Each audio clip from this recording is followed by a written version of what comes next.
But I mean, those gimmicks, what better time to pull them out? 6-0 up. That's when you start throwing something fruity at them. And here comes Cello, head to head. Synopsis consistent in this hut hold. He has unloaded his mag and lost his life. So very called upon. One down, one more to go. It's Exit with a long-range Mag 10. Does meet his maker at the hands of the AK, and now just Woody still in the lobby. GXX is close quarters on the AWP, might be hitting the quick scope if he's lucky, but low and susceptible to attack. 9 just like Saved by the flat throw. And a 0-8 for Woody has not got his teeth into this one. They're having a great time. You can see the reactions right there, but this is the lead that the Eagles need to be able to keep on going, right? You do see them get into games early, and then the comeback is always made possible. So how flexible can they say? This is the 3rd timeout from MIBR in 8 rounds of play. They're obviously under the pump. There's no doubt about that. The score line does the saying right there, and Woody being 0-8, Exit being 1 for 7. 2 individuals here not really getting out the blocks. But on the other side, everybody's fragging. We've seen, you know, first Gunny, they're dying open kills with an aggressive yard play. This one before, your lobby holders getting caught out as you pressure yard with an aggressive move from BNE. And if you do find an opener, they seem more than happy to kind of let you just have enough rope to hang yourselves. Well, we can frame a lot of this, right? On these lower buy rounds, they've tried to dictate the pace with faster plays. That plays into BNE playing heads-up Counter-Strike and just winning those opening duels from favorable positions through protocol utility. And then when it's not a top rush and it's a default round with smokes, as you mentioned in the first gun round, it was yard aggression. In the next, it was the lobby push with the gimmick. So they're dictating when they're expecting these defaults to come on through, and that's what we should be getting into round number 9. And if you're MIBR, just quaking in your boots. You don't know what's going to be thrown at you next. Like, say, an aggressive AWP ramp. Well, let's see how far he wants to go. He has a bodyguard of Rig on here as well. They could push the issue, and they will. Of course they will. Oh, it would really sour the MIBR camp's mood. They're going to go for a boost here on T-Ven. But as the AWP crawls, oh, Woody spots him out. Oh, he can get both, and he does. Finally, BNE punished for their aggressions. Let's see if MIBR can translate this into a victory. They have a player lower right now, so ramp would be the best port of call, and I think Woody knows exactly that, starting to make his way on over.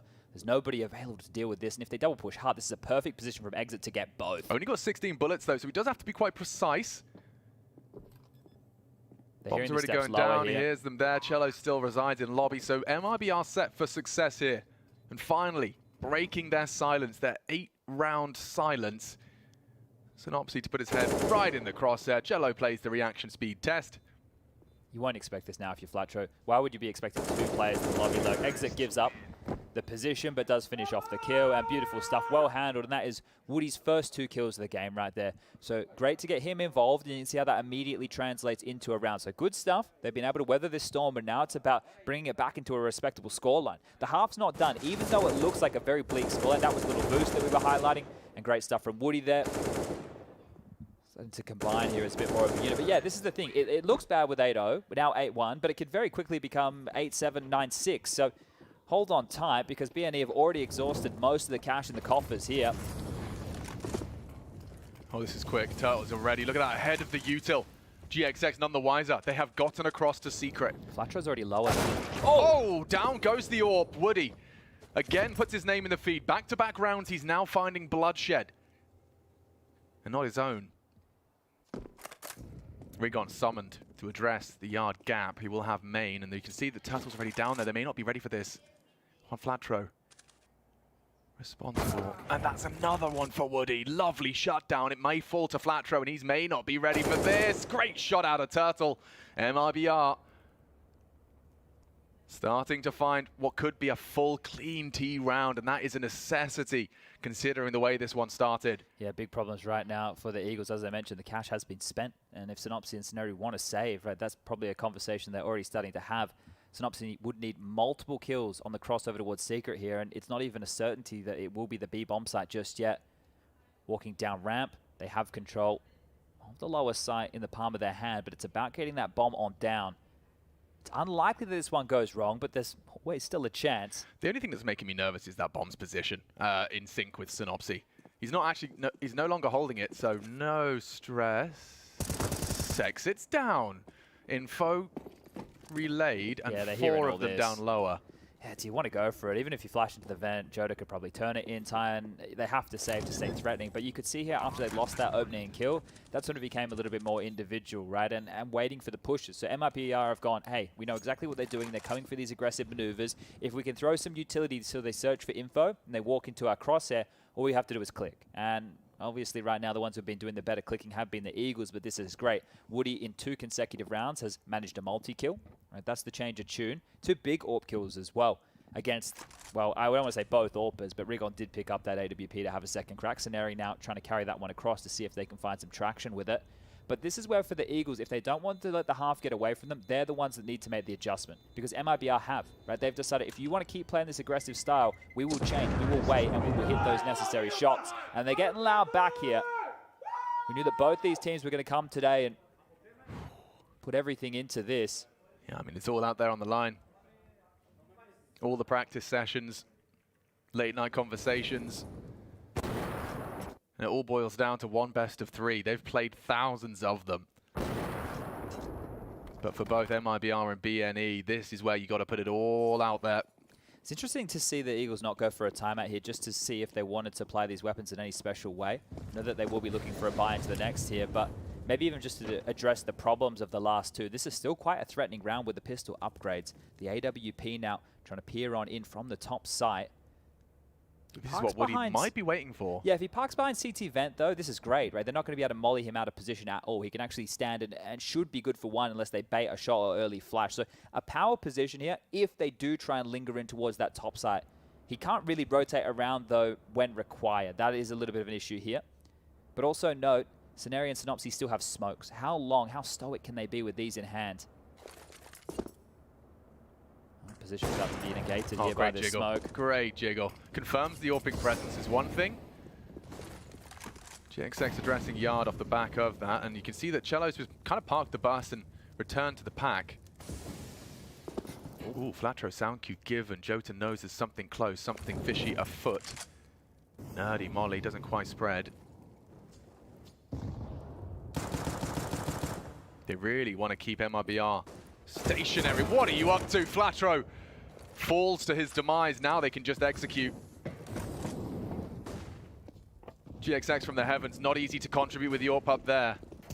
And here they come, head to head with Woody. Woody already doing damage. Where did that come from? Rigon has shut down 2 on the Deegs, and the pistols are connecting. It's only Woody. And it is more than threatening, Chad. It's lethal. MIBR sent back to spawn, and 3 hearts still beating for BNE. That is going to get the confidence back in the Eagle side. 15 kills for Rigon right now. He's been an absolute monster. 4 on the pistol, 4 on the first eco round, and then he's just been able to get some massive impact there, right, with the Deagle. We caught a couple of their earlier games within the tournament, and the Deagle was one of his weapons of choice right there for Rigon. So a massive little round from him. I think that Flatro was looking so desperate towards Squeaky Door there because they don't want to keep letting Jota get that squeaky control and drop down Ven. It has been a nuisance in a couple of these rounds here. I like this. Another change up from them. GXX falls off, uncertain as the outside nades do come in, but Flatro is going to be able to report Pop, maybe. any cross. Go? It's the bomb on Turtle, so looking more ramp-centric right now. Right. And Shelley's trying summon. What the hell? Okay, I think he got a little lost. Finds himself in main. And GXX happy to bring the pain. It's Rigon's ramp. Could come a knock-in. Exit late Yard at the moment. 3 on this top side. So Rigon got a lot on his plate if they do choose to push this. Jiggles from Turtle. He's got GXX as well in support. And that's too easy. Nice tracking. Follows Woody on the wide swing. And now with the bomb in their grasp, MIBR's options looking scarce. That's perfect now, parking this AWP at range right here. Power position with the bomb down. Rigon can play the one-bow combo. Not even needed. The shot is hit. Exit will get 1 towards Yard, but we'll have to find 4 more kills if he wants to even kick up a stinking around like this. It looks like the way that he's positioning himself, it might even want to be waiting out these 40 seconds for the save. So rounds few and far between. Up to the double digits, the Eagles should find themselves here.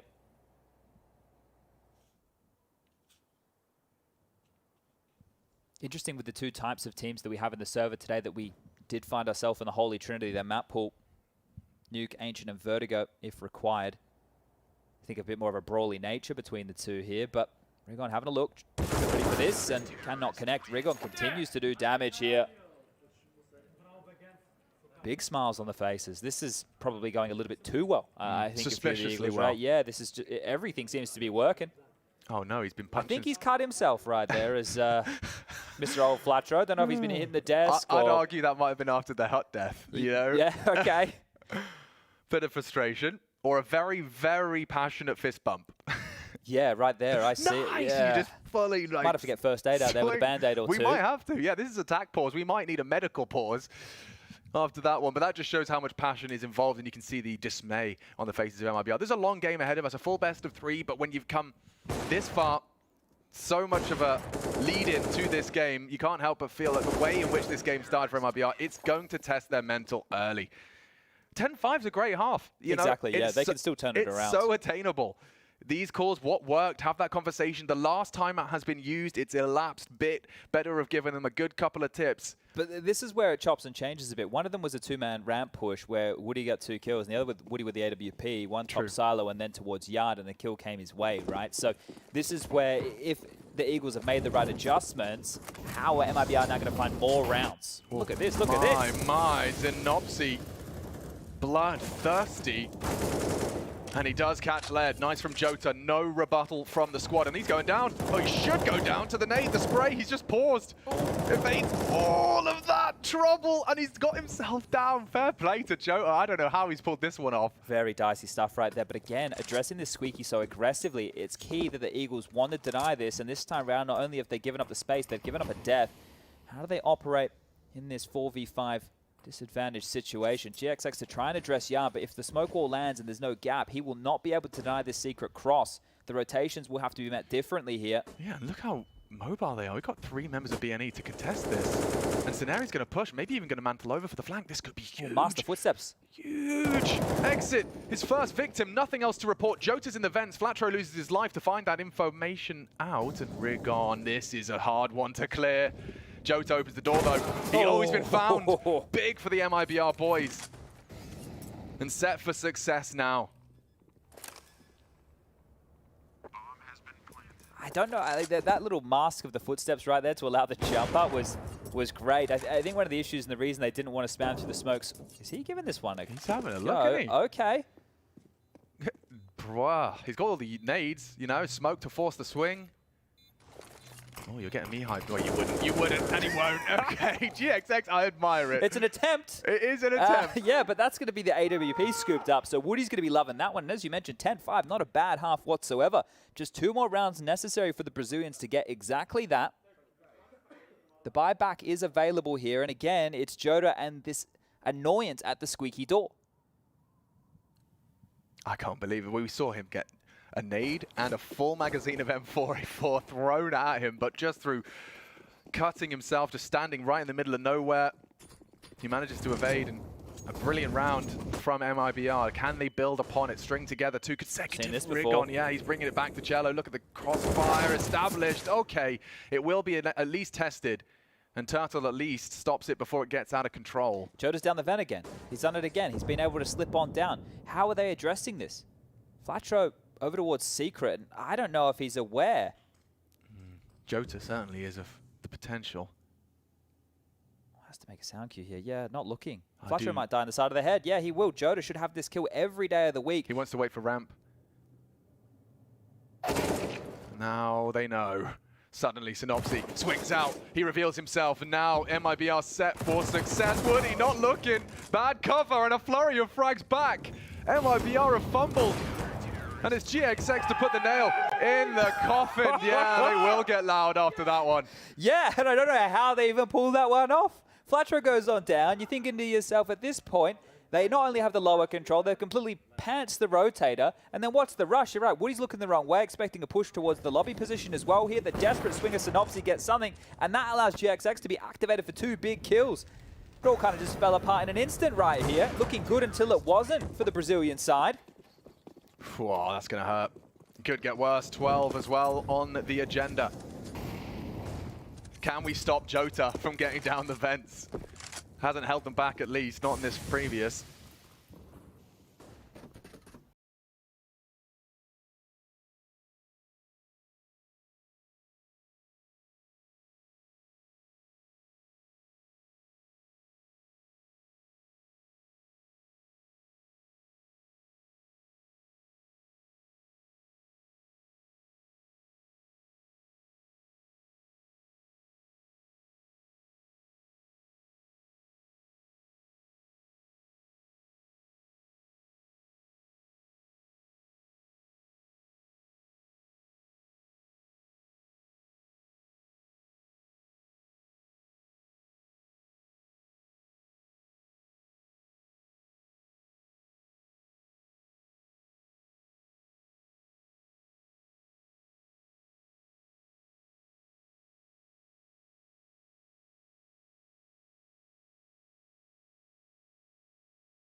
Well turned tail.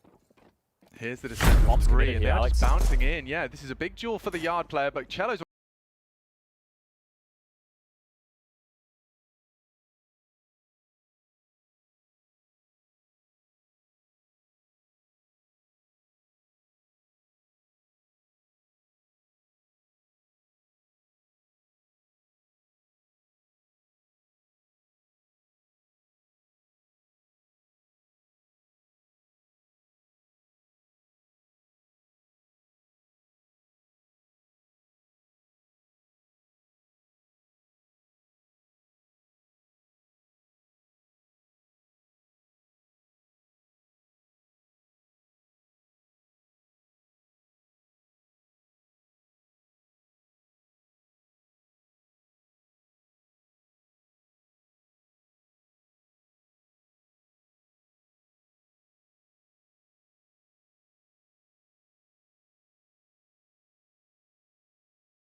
himself into the corner right there is Scenario, looking like he wants to throw the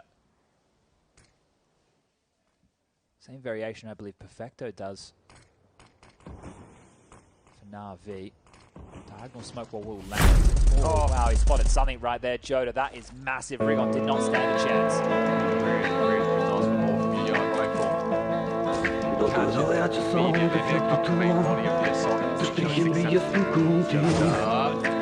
Loses his end immediately, and I think it's great. Cello gets away, it's better. They don't have to commit. You still have 40 seconds. Alo, alo, apo mnin këtu o bardhi jot. E luta zotin me mu këthy se këtu o veni jot. Kjo është strati jot, e kërkus ta merë ty dot. A thup se mu kujtove bashkë sot. Thoj në martja e zes, po për mu ko ka krejt shpres. Halo po t'pres me m'kërcit në adres. Për ty zamra m'bot protest, kujtimet të m'karo kres. Atë kujtohet më të me ty derim, vdekje besa bes. Du me truj ty po, jo, mos na hop më ko. E di nostalgjia cel kujtimeve që imagino. Moja ore u që kjo kon konga jo. Sa unë që dalja është kontrole kur ty nuk t'kom në kontrol. E du të doja se qka s'do doja. Të bëjmë sonte me ty. Që në rëndën e gjatë aventurave tua. Të jem i pari njeri. Që në rëndën e gjatë aventurave tua. Të jem i pari njeri. E du të doja se qka s'do doja. Të bëjmë sonte me ty. Që në rëndën e gjatë aventurave tua. Të jem i pari njeri.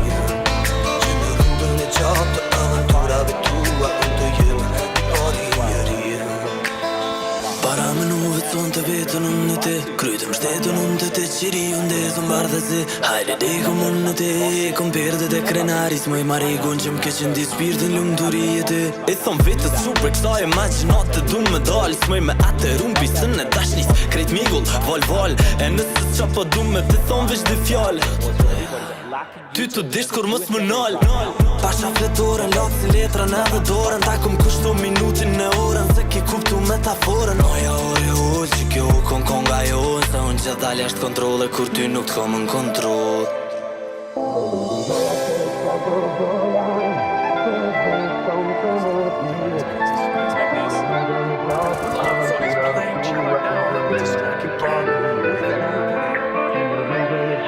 Aventurave tua unë të jem I pari njëria E du doja se qka s'do doja Të bëj sa më të me ty Që në rrugën e gjatë Aventurave tua unë të jem I pari njëria Që në rrugën e gjatë Aventurave tua unë të jem I pari njëria Another nice dink and execution, and he's not done yet. They're still unable to find him. Flatro's still good for the one. Some legs to this as Rigon stops Cello before he can find more than the 3 he's already posted. Still a threat though. Half the health of Rigon gets the hell out of Dodgy May as well. You've got the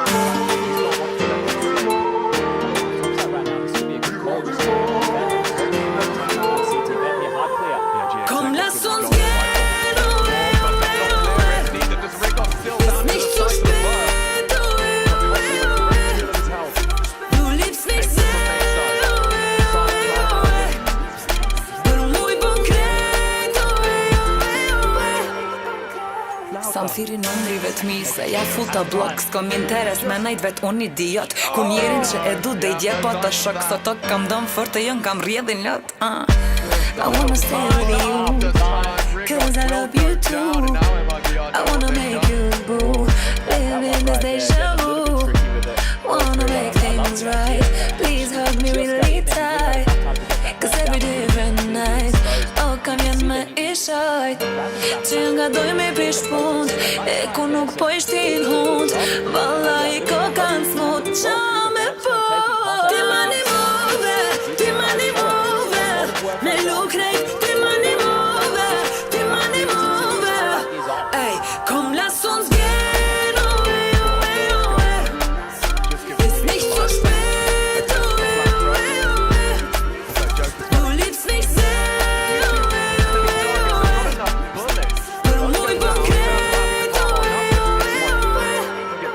Për ty vetën e lo catch, e lo kejt këtë rap E dhja pa ta prish këm zune me fake snap Se sho që s'kom po as një herë Kështu që zërë më si jep Vesh lut na më këthy një mundësia ma jep Ama dorën, ty të hep kurorën Ti e ma queen për ty shkrije dhe borën Hopa nëse për ty bona e shëtita botën Jo kërkushtu na vlesën a dhejt e kena notën Për perfekcion një definicion Me ta prish e fin kur s'gudzon Për gjokun ton një mani se zon Me ty shotar në ti revizion Habibi, habibi Me të në tari shtajnë namen Habibi, habibi Po unë esh e ma të zam Po pi, po dal Gjithi bibi shmën më fal M'ke prit, kom dik gjall S'kom besua, ma m'kenal Kom lass uns gehen, oe, oe, oe Ist nicht zu spät Du liebst mich sehr, oe, oe, oe Per muy concreto Komm, lass uns gehen Ist nicht zu spät Du liebst mich sehr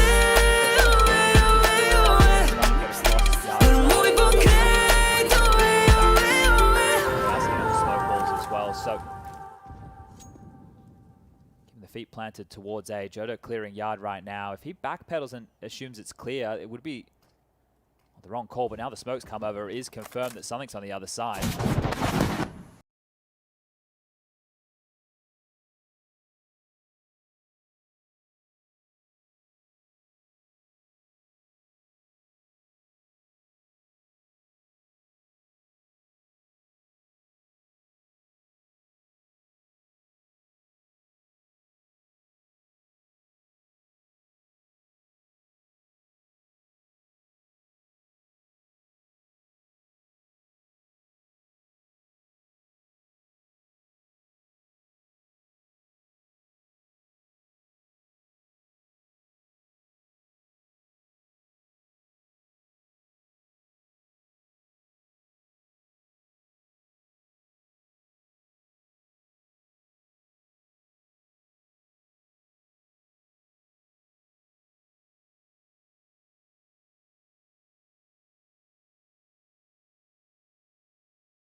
So that is going to stay as an ever-present threat until MIBR stretch their legs in the finance department.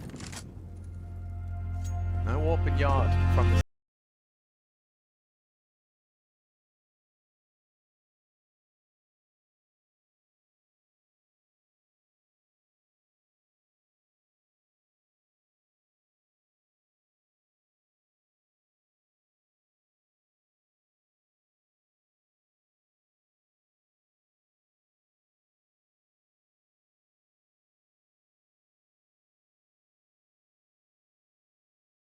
Use this to pivot in towards main here. loud rig on as he charges into Joker's way. Oh, his arm clear, back to good turn here. Look at this, a multi-kill round winning from Jota. The bad news Eagles, that might be another fist to death moment, because not only was it the double chat, it was the bomb. That is a very bitter pill to swallow. Flatstro reminds us what he can do. Oh, he's in warehouse. The problem is the time right now. With 35 seconds, they have to take Jota out of the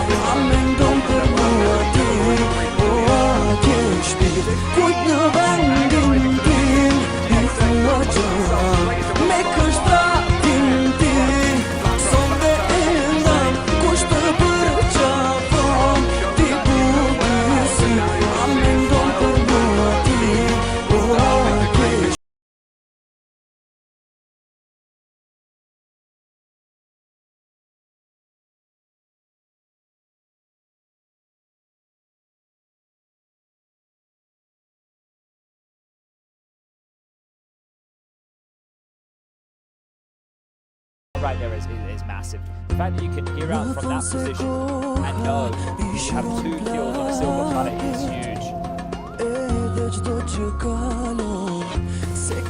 They're going for a quick pop.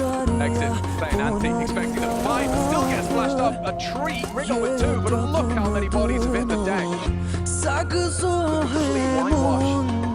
Left it a 1v3 with the 4 rounds to play out. And yeah, Woody happy to push out. Draws across and Jello with the duck. We behind this up.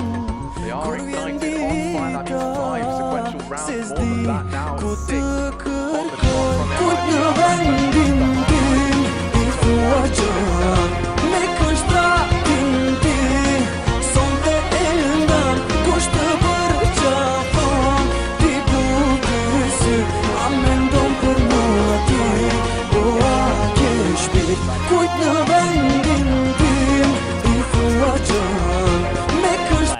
difference maker is MIBR could rely on Joe to get that switch and vent control. Right now, there's nothing that it feels like the Eagles can replicate. Nothing that even feels like a threat. Remember we did that first time. Yes, we're still in this position. Kelder's been molly down. This is it. Synopsy doing his best Joe to cosplay. Has made his way down the vent, but straight into the man himself. more impact. More impact fragging. Read like a book, right? His positioning right now at the start of these rounds has been fantastic. Really good stuff from Jota here. Going yard, I'm in warehouse. Going vent, I'm in vent. What's next on the agenda for the Bad News Eagles? Your first gambit has been completely rumbled. I like the boost. Usually good to clear that stairs position, and Woody may find himself there, but at the moment is sending, and a boost as well. Perfect. So they can just park Cello ramp, worry about everything else as a unit. Yeah, turtling up right now is perfect. JXX would have to hit a banger of a shot right now to clear out this Heaven player of Woody. Maybe it's Rigon's turn as he slips in towards main, creeping forward in the smoke. The top hit is impending right now. Woody just committed to the site. So they're gambling correctly. Edge of the smoke. Rigon. Flash. Not going to succumb to the Woody. Oh, again he hits it. Oh man, close line. Turtle on the hut. Looking for trouble. One does get down the vent. It is the bomb on Sceneri, but if he's too lackadaisical about this, he's not going to be ready for Jota. Not ready for Jota. More impact as he denies the bomb plant. And it will be MIBR taking the lead for the first time this game. Well, GXX has given away his position with that smoke. He's just going to try and hold on to this AWP, and I think they'll give it to him because what type of impact is he meant to find? they just turtle up MIBR, right? After they get this kill, they just play these passive angles, right? You saw there, and you mentioned Woody dropping in towards the site. Well, they still had exit up on the top rope right there as the insurance policy in case anything did go wrong, right? This turtle up approach, and I'm not talking about the player of MIBR right here, right now, is perfect. There's just no way to get in. They're not giving the Angels over. They're not giving the chance to find those kills. They're forcing them to play with the utility, walk through their own smoke walls, try and get that space. And when they do in certain situations, they've fallen foul to maybe a one-way smoke that's been thrown or mismanaging angles of it, walking through, not clearing all their corners, not expecting players to lie in wait. They've just been walking into this wall of MIBR. And this is the other side of that coin. Sure, whilst you're loud and while the rounds are flowing, you're just kind of driven by that momentum. But the opposite side of it is when you come into that second half and you start noticing the absence of that vocalization. This is where it needs to get more free-flowing. This is where the Eagles kind of need to spread their wings and fly, as it were, because they need to operate with something that is a little bit more outside of the box, right? Drop the cross smoke towards red, but play in front of it and take a fight. Force MIBR to be out of position because they know how to react to your utility and your plays perfectly right now. If you keep doing it by the book, by what you've seen in the demos, MIBR are the ones who are handling that. This is where we need the Eagles' flair if they want to find themselves a T-sided round. There's no absence of flair on this roster. So instead of the vents, using the wall of smoke to just park Synopsy safely and unannounced across. Well, here's the flare. Here's the flare. He's actually not going secret. He is taking a huge gamble. Not even concerned about the potential for Jota in that warehouse. Not there this time. Woody for the responsibility of ramp, but look at Synopsy crawl. Agent 47 behind enemy lines. Woody's advancing. If they connect this, this could ruin everything. Flasher's not ready. I think he was spotted. Yeah, he is. He's just going to be a free frag. Caught Moon walking out, and now they can do the same at that opening pick. But here comes Synopsy. You're not ready for that. Oh, no! Completely fumbles. Woody does not react in time, but Cello will stop it before it does spiral. Now MIBR get to play that game again. Yeah, the turtle up. It begins again. Back in towards that shell. Jota towards lower with Cello. The two over towards the top side can lock things down as well as Turtle makes his way back up the vent. The squeaky's not even blown off here, Alex. You heard him. Oh! No, the crosshair is bang on the noggin. It's all on exit. He's got three. Advancing into his position already. Handles GXX. It's Scenari that keeps them in it. Bomb down, 2-on-2. Cello from the bench. It should have been spotted out. Oh, no! Rigon Brave puts himself right in front of Cello. Will win the duel, and it puts Jota, Mr. Impact, into a very difficult clutch scenario. Up heaven silently. Scenari and Rigon trying to bring something home for the Eagles. The first fight's given, and Scenari will strike when necessary. Okay, 2 rounds found on this T side so far. Wow, and that was space that Synopsy was able to get away with. I don't know if you're going to be able to replicate that. The fact that he was able to creep the entire way around there unaccounted for was huge. He didn't get the impact he was looking for. That's a couple of times we've seen Woody just get shot in the back, expecting his teammates to be able to cover him off. And this one right here, a decent attempt from Jota, right? It would have only taken a moment or two to swing on over if Scenari didn't hit those shots, but trying to reignite themselves right now are the Eagles. 13-13, tied up again. Mac-10's out, pace change. Could be. Molly ignoring it completely, but with the HE combined, and look at the multi! Cello has taken 2 of the Eagles out of the sky in the opening 10 seconds. Again with this man advantage for MIBR. Jota's already down towards lower here, and they have 2 smokes. If they want to smoke window and doors and allow the AWP to post up on single, with Squeaky being blown off, they will have to smoke over towards those doors. No way about it. Oh, chopping and changing positioning here. The virtue that the AWP is up the heavens. If he misses a shot, they can scowl quickly. He's got an extra smoke. Woody paranoid. Very scary stuff for Woody here. The smoke especially, like you know that's going to keep him busy. Fakes the drop off, hoping to pull and lull that Hell player in, but there's no one there. It's 3-man wolf pack coming into Jota's domain. 2 smokes, they got the T's crossed, the I's dotted, bomb to be planted. Turtle starts to rotate as he hears more and more of those nades. Big gap in this, and they broke the window for him. Oh yeah, he can get pretty funky with it. GXX may not be anticipating a window maneuver. Turtle to come through single. You can see the responsibilities have been outlined. Another vent descent Couple of steps. Doors open.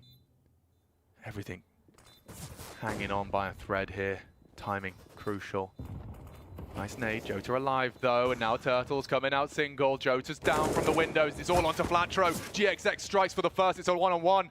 Fakes the bomb. He sees they're off it. Oh, shot! GXX has missed it, and Exit should have it. Okay, 14 is locked on in for MIBR, but a valiant attempt from Bad News Eagles. Again, these 3v4s coming down to the wire. Yeah, look, they get the bomb down there, but they were set up, and the patience of MIBR in that retake, the fact that they're all happy to come on down the vents to join Jota in towards that lower site, it was well played from the Eagles to get themselves in. But this right here, you could see they knew that they were a bit more strapped for cash, tried to take some space. Cello gets 2. If you only got 1, maybe it wouldn't have been enough, because a 4-on-4 in this situation, that extra man could have been the difference maker. And that CT smoke that they limped on out, it meant the world for Exit. Able to isolate that fight, play over the top of it. It drew GXX in. Otherwise, he would have had a clear line of sight towards that bomb. You saw the interview on HLTV, MIBR talking about what Cello brings and what his attitude brings when he's screaming his head off. Tends to ignite the passion in the whole team. Top of the scoreboard now. GXX there just rubbing the eyes. Hopefully not too frustrated with how the previous went down, because they're not out of it just yet. 14-13 the score reads. Money fragile. Very fragile for MIBR here. Remember, they're on the knife's edge. That loss bonus, bottom of the barrel, it's going to mean absolutely the world for the Eagles. They could still run this one home in regulation if they pick this one up right here, right now. So much at stake in a single round, and already we've lost 55 seconds. And they're turtled up again, right? MIBR, they don't want to take the fight. Come to us. It is just polar opposites of the defensive spectrum, isn't it? They're so light on. Here, so light on Util. A main smoke, is it going to be something as simple as that? On the fade, Turtle to be dynamic, swings out. Rigon's already underneath him, and oh wow, Woody's kept him safe, kept him sound, and it's Woody's double this time around. 3 from MIBR, it's Flatro trying to do it all, and it's Turtle that ducks on under, and they know what that implies. MIBR from down in the dumps of defeat, and now on the brink of victory. This was their map pick. The Eagles' defense managed to accrue the 11. Well, time for the 12th for MIBR. Yeah, we were talking an 8-0 start out of the Bad News Eagles here. It was looking great. They were dictating the pace. They were taking the fights. They were getting in their face. But now they have been absolutely blank. They lack that constant presence of annoyance that Jota managed to do for MIBR in the first half. Spam on through. Lots of damage done. Jota, the man, the hero, chipped away out here. 55 points of health remain. But what is the way in? What door do they knock on? They're given so much space. We've seen Synopsy try and punish it in a couple of different variations. A yard lurk quickly around towards the heavens. Try to make his way out. Squeaky drops into the vent and goes on down. They have the space. They're being given the space. It's not like they even have to take it here, as Jota has a little bit of a look, pokes his head up secret, and sees absolutely nothing towards the yard position right now.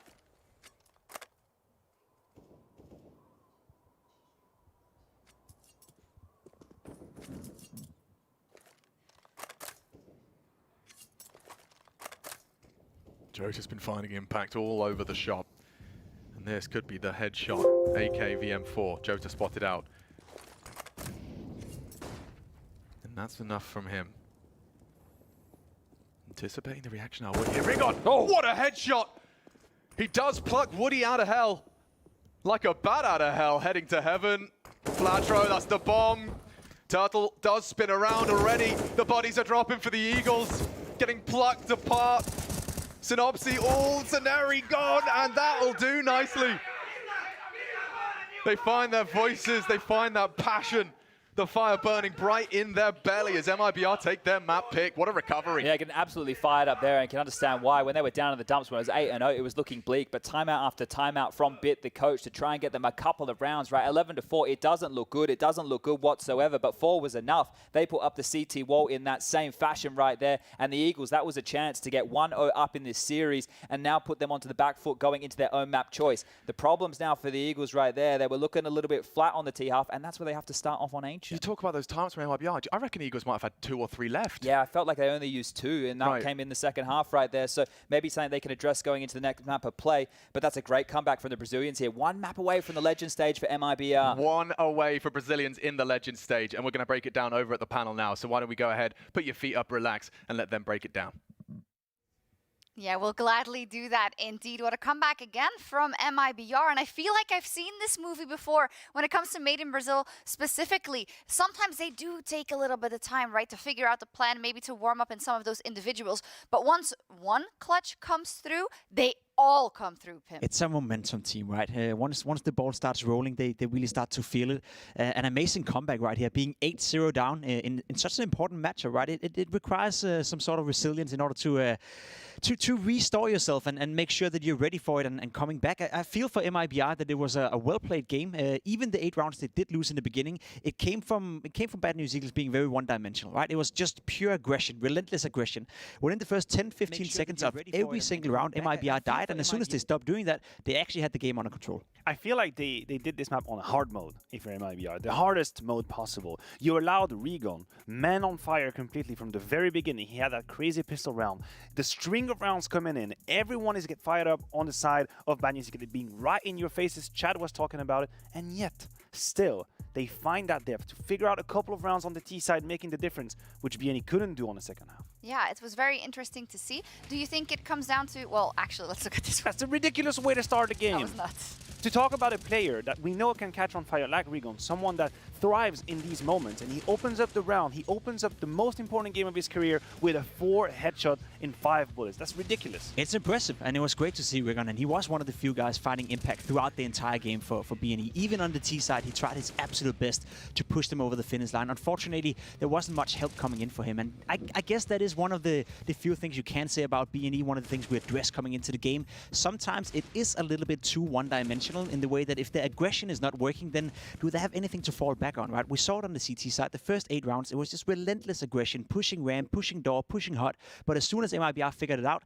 they didn't really have a backup plan. Yeah, it's like they shot all of it, all the power in that first CT round, and they played it so aggressively. And I know we were talking about it, and we were like, this is not supposed to be this fast of a map. This is supposed to be a little bit more tactical. So is it the fact that MIBR was able to show us a little bit more tactical depth when they moved on to that CT side, or did they just get the upper hand in the aim duels? I think that's what we expected. We expected MIBR to have more mastery on a map like Nuke. When we talk about mastery, we talk about the ability to backs against the wall, figure out a way back in, figure out a way to fight in this game. I think Jota was a huge talking point. The amount of time he was in the right position, in the right place, and BNE tried to figure out a solution. They tried to come up with some shenanigans they could do, but Jota was in vent, Jota was in garage, he was in main. I think he's under the desk too. He might be over here, maybe just be ready to jump on the clutch. That man did an excellent job shutting down BNE in that game. You see it on the screen right here. Opening kills 7. He only attempted 7 as well. He's 100%. Yeah, that's pretty impressive. And as you said, he was all over the map,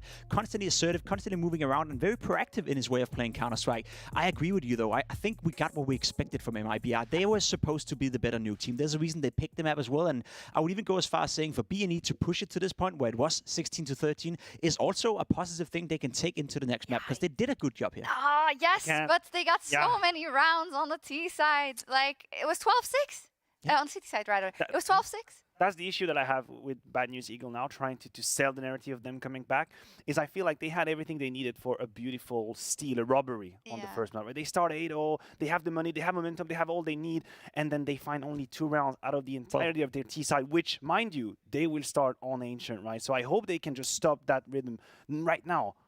We'll be able to talk at length about Ancient as well. I do want to take a look at round 23, which was, I think, another one of those clutches coming out of MIBR. I believe it was Cello, but I'm not exactly sure. Let's see.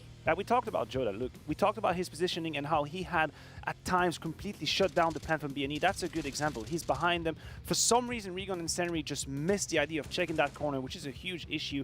There's going to be a couple of shots fighting back from BNE. That's a great little timing here as well from Synopsy. But in the 3 versus 3, what I really like is that they don't lose sight sight of what they need to hold. You can see that setup makes sense. They protect each other. Exit is right here behind side. He's got an ult behind him, and it just falls together like a pieces of domino. And you can even see it on the time route. Even though they get it into a 3v3 scenario, there's only 12 seconds left of the round before they actually start moving into the side. So it's easy for MIBR, despite maybe being pressured a little bit, as you said, just to stay calm, stay composed, and actually shut it down for BNE. The few times they were, the few times they got close of making it out of a round, they left themselves with no time to actually figure it out. Yeah, you said it, they had everything in order to make an upset right here, besides the T side, and that's the problem for BNE. And we've seen it a couple of times now today and yesterday, also with Astralis. Now you move on to your own pick, right? And it being Ancient. And you start on the T side. So you start on the side where you have not been able to find the solutions on the previous one. We'll talk a little bit about Ancient in just a second. We are going to take a quick break as we take a look at some highlights from the first map. And we will be right back to preview that second one.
Now that's what we call major.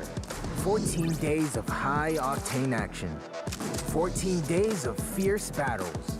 14 days of special bonuses from GG Bet. Whoop, cheer, and make your fortune.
Welcome back, everyone, to the PGL Major, where the Bad News Eagles are looking to keep their dreams of making Legends alive, and MIBR is looking to join their compatriots Furia in the Legends stage. But then they have to win the next one, and it is Ancient. It is Bad News Eagles' map pick, and as we were looking at the stats a little bit, Pimp, we looked at kind of the opponents that BNE have beaten in 2022, and that spells out some difficulty for them. You could say so, they do beat teams who are below them in the rankings quite consistently, but the 2 times they played a good team on the map of Ancient, NIP, they lost out both times. The positive spin is that it was 16-12 and 16-11, so they were competitive against one of the best teams in the world on said map. But yes, they have to do something they, in theory, haven't done in the entirety of 22, which is to beat a decent team within the top 25 on Ancient. I think what they also have to do is to prove to everyone out there that they can also win, not only based on momentum and emotions.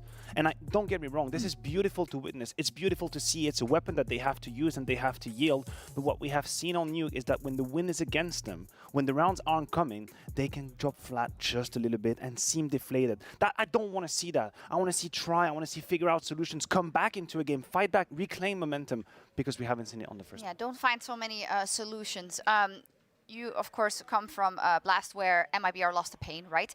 Was there something in the way that Pain showed the way? They are, of course, a very different team, and they played Vertigo and Dust too. But is there anything there that you could say, okay, this is a clear path for the Bad News Eagles if they want to beat MIBR? Not really, to be completely honest. I think Pain is a different team and they play a different style of Counter-Strike. BNE is as many tried to describe here, a team that is very much based on momentum. As I said before, and as I've tried to explain a couple of times, it does feel like to me it's a little bit too one-dimensional. If the plan A is not working, plan B is not really that strong, and I get a sense that plan C has never been discussed. It doesn't even exist. And that's a problem for BNE. We kind of highlighted it coming into this one. MIBR has been together for a long, long time, so the plan Bs are set in stone. There is a plan C, and it just seems like the deeper we get into a game, when we get into a 10-10 scenario, 12-12, that's when MIBR have the opportunity to go ahead. So you look at, if you are objective and you look at it realistically also, when you just look at comparatively how long MIBR have been practicing together and playing together and how the surge of BNE has really come up in 2022, there could be a natural ceiling here, right? So then the question is, can these individuals, can a Regon, can a GX, can they go above and beyond? But that is a difficult one to do. And can they manage to put MIBR outside of the comfort zone? Because we have seen on Nuke that wasn't the case. We even had clips showing how calm they were and composed MIBR were in the defense. I don't think they're quite there yet on Ancient. I think if you're Regon, if you're Flat True, I think you can push them in a position where they don't necessarily have a protocols in place.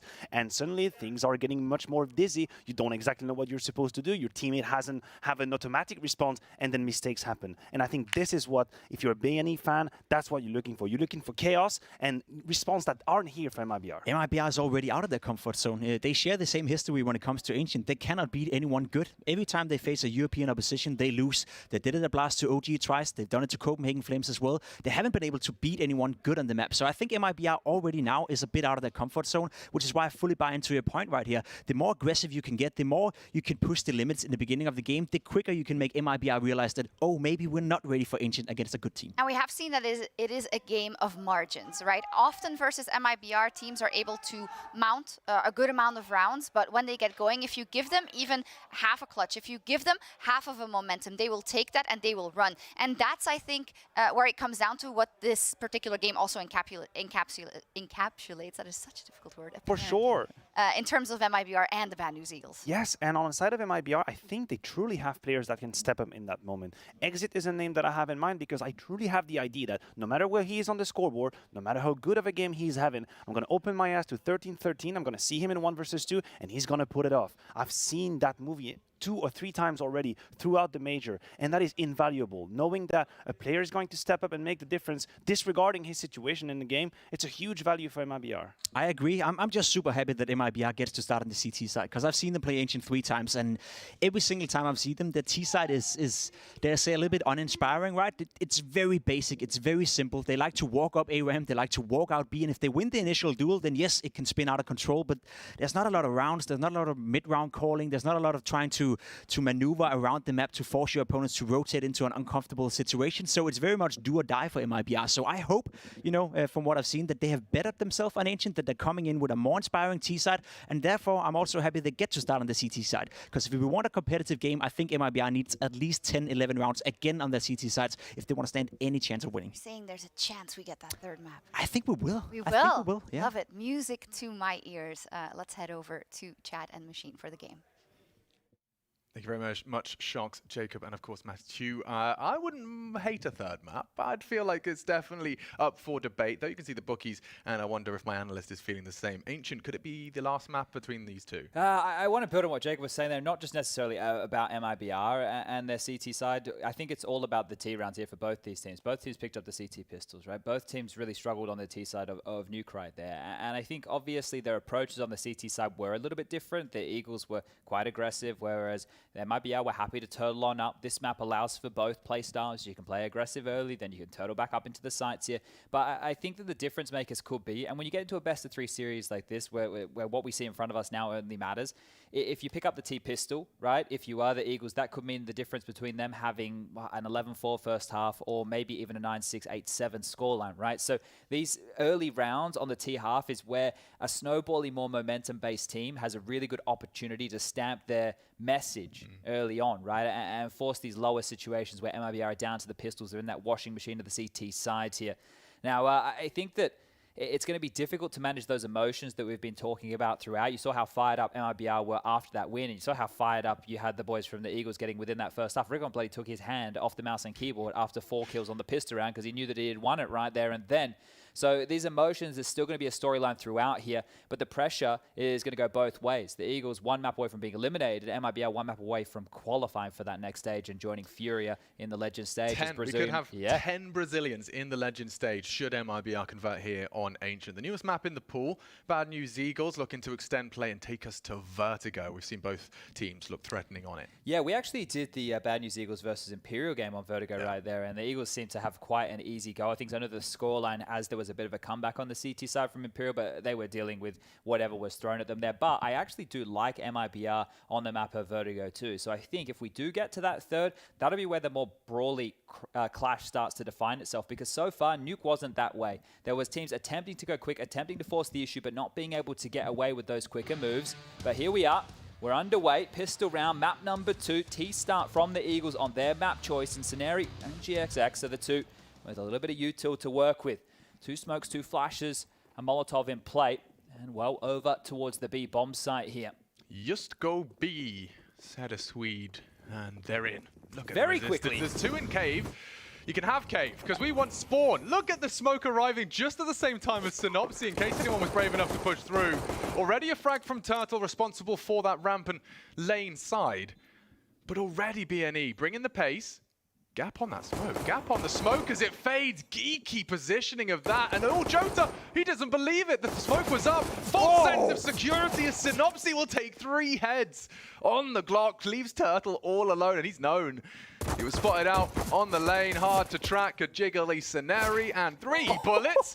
Make a fresh clip as he clicks on Rigon. Oh, God, it's getting sketchy now. And Synopsy, with panic, does unload those dualies. That's 4 from him on the pistol. A magnificent start and a very quick plant. Yeah, and we were just highlighting how important rounds exactly like that are going to be. So a great leg up here. It's just now avoiding this force buy that's coming back in from MIBR. Tidy shots from Turtle here, but Synopsy using this one way to great success. Beautiful stuff from him as he picks up 3 massive kills. A great round here, and as soon as he stalls them out towards spawn, there was no kit in play. Very unlikely to see the Brazilian side get back into action here. BNE quite quickly to set up smokes over towards A. Up and on the boost is Exit. You can see there's a smoke cave side, so there's no immediate information. Ramp hasn't gone pushing, and Cello hasn't had any sign of life. Throwing out his own smoke now. With this boost from Exit, drops off, unwilling to fight. Instead, just wants to delay. And you can see that dribble smoke will sow some doubt. Jota getting himself into the site, looking to pick into that temple, and a gap on the big box. Rigon spotted and tagged. They're just going to plant, even though they know CTs are all around them, but GXX bounds into the site with a MAC-10. Good for the first. And 2 very quick takes on this site. Rigon lucky to get away, bodyguarded by GX. 2 in this donut, make it 1. Synopsy does take 1 out. And it is Exit that will scoop up that rifle, but hard work is done. Oh, not going to clear his corners here, GXX, and that's going to be punished. Woody would have loved to have gotten a bit more than just the MAC-10, but it will be the best bet. Saving that, saving the flashes. And the Eagles getting out of dodge. Important stuff, right? This is the fact that they're going to be up to 2 rounds, and it was against the pistol, and now the force buy. So difficult rounds, right? Difficult rounds to be able to win right there. This is where it should get a little bit easier. The fact that Woody only gets the MAC-10, doesn't even have a sidearm to drop on over into the next round of play. This should be the easiest round yet for the Eagles against likely a bunch of USPs or maybe P250s at best. The flashes, that's where there could be a little bit of a threat. If they try and initiate Woody in with the MAC-10 and he can get a kill or 2, cause a little bit of disarray in the ranks for the Eagles, it's a chance to get something done. You can see 2 P250s upgraded. Those flashes have been dropped across accordingly. 2 HEs as well here. So looking to do what they can with quite a little. Yeah, it's going to be GXX again with this MAC-10, and down goes their MAC-10. So quick farming. Should have been 1,200 bucks, leaves with just the 600 instead. And in towards A, so this is great. Using the map, its territory, the information coming their way, and Flatro is going to finish off exit coming on through, looking for more, shutting the door on any threat towards this site. The bomb goes down, a 3rd confirmed, and now it's just hoping and hiding from the MIBR side. So a great start here from the Eagles, but we've already seen good starts. The Synopsy will take down Turtle, no dramas. Remember, 8-0 start, and then they ended up losing Nuke. So it's not about the start for the Eagles, it's about how they intend to go on. Difference being, I mean, an 8-0 start on Ancient T side, I think that would be a little different kettle of fish. Yeah, if they are able to get that level of a kickoff here, that would be fantastic, and then we could really start that conversation about Vertigo that Jacob was alluding to on the desk. No AWP available here for MIBR going into the first gun round, but they will be getting out the 5 silenced M4s. No defuse kit in sight, enough util to get the job done. But what will this first gun round approach look like? Are we going to see aggression? 3 towards B, 1 mid, and 1 early towards A. Par for the course of GXX. They used 2 smokes for that, Chad. That is a little bit of an oopsie daisy. Turtle flashed off, spotted out. Synopsy has ramp. Battered and bruised though. Rig on GXX is still ringing from the initial utility. Slither gap held. 3 CTs about to be tested by the full Eagle 5-man unit. The flashes exchange and it's Scenari and Rigon tested again. Their health so low, but the frags even better for the Eagles. A nice strung together multi. 3 kills out of Jota on the defense, and they still can't stop him. 4 from Jota, and the last, the cherry on top provided by Woody, slumped up against the cobbles as MIBR will post their first of Ancient. Huge round right there, right? Just shutting them out as they're trying to come on in. That rotation from Red House came over very, very quickly. They had 4 CT defenders over towards that B bomb site. It was good trading. It was very good trading right there out of BNE, but just too many bodies to deal with. So great stuff there to get their first round on the board. Now, one note during all of that is MIBR, just to try and claim that space early and make sure it's a bit more prickly for the Eagles, used 3 incendiaries of their own. 1 deep down the ramp, 1 over the top, and 1 out cave. So if they're going to continue to use 3 incendiaries on this side of the map, they're not going to have a lot to stall out with as the rounds continue on, and warning shots either way. Cello immediately chipped on up through the board. Synopsy landing with great success. Deeper smoke to negate the cave smoke, and the timing on that is actually a lot, right? Because as the T smoke fades, Cello's smoke is still up, and if he wants to hang around and be a nuisance here, he can. Interesting to see that boost on the box, as opposed to the boost to the box. Gives him a higher elevation for any quick jiggle peaks, and whoa, yeah, quickly getting out of dodge the flash, enough of a Q to get them to back on up. Lining up something of his own here, Synopsy, a flash into the take. They clear left side, right. Clear by the flame. GXX. Oh, wow, it does take 1. Separates 1 from the pack. Turtle still there. And hugely aggressive. Gets away. Still ready to address the cave push as well. Lot riding on his shoulders. Scenari will take the frag and the head. Now rotations are on their way, but it's just exit. This is a winnable 2 versus 3. You can see the health leak as they've got about 100 health between them, even less now. Ooh, bomb to be planted uncontested. The nade's not going to do much. This is the duel. And Synopsy's just going to put himself straight into the jaws of Woody. Coming in towards Scenari's position. He's just hanging out in the open, and with his back turned, it puts it all onto Rigon, who just does not have the health for this, and they know where he is. Running out of options, and Flames will finish the job. Beautiful retake out of the Brazilians. And the party starts early for the CTs. Hitting a bit louder than the last map as well here, You didn't aren't try they? that one, did you, Chad? The long, high-pitched squeal? That was No, never that's part a of your, new one right there. your repertoire. Really enjoying themselves here, aren't they? And Turtle, instrumental couple of kills here. The re-aggression catching them off guard, expecting to be given the breathing room were the Eagles after the early exchanges, but no, no, no. Really well played. Slow and steady wins the race as Turtle crept his way on down the ramp, and now it is going to be a bit of a hodgepodge buy coming out of the Eagles here. An AK for Rigon, the rest into something a bit lighter on. Mac 10, Tech 9's Deagle, and well, could be at least the threat of something pacey out mid. Infinity Molly, top mid smoke is late on this. Synopsy as well using their cave smoke to get quick control of ledge, and look like they want to pipe their way out towards the mid corridor here. Everything denied as the silenced M4 bullets come on through and don't find any damage whatsoever. This is big. They could catch Exit here. The smoke tells them where he's coming from. Multiple targets, and he's not scared. Has the support and completely flattens them. It's just GXX, who was supposed to arrive late from main. But very little damage inflicted. Quite the opposite from Woody's nade. Crosshair's not far off the mark, but there's another to account for. Jota's good for it. And we're going to tie things up nice and early. They're looking to put a bow on this MIBR. Now, remember we had the discussion in the first map of play that the Eagles were, I don't know if they were reluctant, but they weren't opting to use their timeouts when situations got a little bit away from them here. Now, this is the type of situation where you wouldn't mind a timeout, just to have a conversation, because, all right, we hear you. We definitely hear you here, and I think the world might be hearing MIBR soon if they continue to put pain down rage. 3 consecutive out of them right now. But this is the conversation, right? Do they want to take a timeout? Because Rigon in that last round bought into an AK when the rest were a lighter on, which means Rigon now has to operate with something lighter while the rest, well, should have AKs. Him and Synopsy into the pain of those Mac 10s, and they are split up in a 2-3 right now on this T side, so it smells a bit more default heavy. Double incendiary mid. Look how many incendiaries are getting burnt early here, right? 1, 2, 3. That's 4 across the map. Make that 5. All 5 incendiaries of MIBR are used within the first 15 to 20 seconds of the round just to stall out the early heads-up pace of the Eagles. And it works. Shadow advantage. No, doesn't stop him. And now Jota trying to flip the script. He's got 3 directly beneath him. And they walk past. No! Ceneri doesn't go down. Synopsy turns around. And 2 on that Mac 10 mag. He's put Eagles in prime position now to find that 4th. Exit, last seen Donut, last round. It's a safe assumption you might be somewhere similar. You've got 2 in mid to deal with that rotate. Woody just... even the tip of the head spotted, so there's some info for him. But they've got the bomb. They've got a 2-man advantage. All the Eagles have to do now is ensure that there is trade potential on this grouping. You can see how worried Exit is here. He was even flicking over and worrying about the very, very deep temple push. And now as he goes for a bit of info, top red, he's just missed the timing here.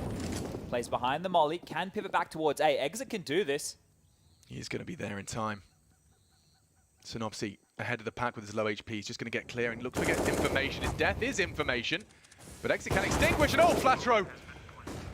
Ballsy to push in, but does take Woody out. The Orping presence denied. It's up to Exit. And 1 versus 3 quickly becomes 2. He has the kit. He has vision of Temple. Bomb ticking away now. They can strike in unison here as soon as contact's taken by Ceneri. You expect GXX to leap out, but now play the time, play the bomb. He has no idea where you are. And he just takes the fight at the right moment. Decided to become a battle outside of the server as well. Yeah, we need the decibel reader down there for this one. I think 2 of the loudest teams we have. Obviously, everybody knows that the South Americans, the Brazilians specifically, love to get loud. Huge from Synopsy. That double, it actually defined the round and how it was going to unfold there, because the continuous tussle that we're having over towards this B lane early with all the util that's being dispatched, you can see how that's unfolding. Bit has called the timeout here behind the boys. The first for MIBR to have a conversation. There is enough money as far as the buy department goes here to get something cooking for MIBR. Cello can buy, Jota the same, Exit can too, so they are going to prioritize the AWP in the hands of Woody. It means Turtle will buy into a FAMAS, but they have everything they desire, or close enough to, other than a kit right here for MIBR. So if we find ourselves in a post plant, maybe this is when the saves do start to come into play. But we've seen a bit of diversity out of the Eagles. Remember, on that first anti-eco or anti-force round they had, they did this A piece, and right now heading over there with 4 members of the team quite immediately. Might be telling of a similar type of play. Molly to fake it. Flash, Eaton, Woody on the repeat. Oh, doesn't matter if he's flashed. It's good from Rigon. Better on the second. He actually catches exit as well. He's not done. Rigon, he's looking to win the round on his own right here, right now. He could fire off a pot shot. Smoke deep on CT. No info donut, but the bomb already down. Mission accomplished. That is an A take if ever I saw one. Yeah, and we know that A is quite a retakeable bomb site here, but without a kit, without any donut presence, nothing established across the map, all coming through CT or Temple, it's not to be right here. Lovely little maneuver. Let the scrim flow through you as Rigon just busts open that A bomb site, and Synopsy closes down the round. They come his way. He calls where the final 2 are, and the hunt is here. Yeah, they want to take everything away. Really leave you to think about this one. Jello, not longer in the server, and Turtle holding on to his M4. I think that'll do nicely. I say that, Scenario is actually continuing. They're all coming. Chasing as much as they can. Turtle gets a couple on the exit, but B&E will leave with the round. Not really worth it there when you look at the economy at the end of the round right there for the Eagles. They have a couple of players who are below the 4K mark. So throwing bodies to take everything away from MIBR, they've actually allowed an opportunity if MIBR wanted to force in here.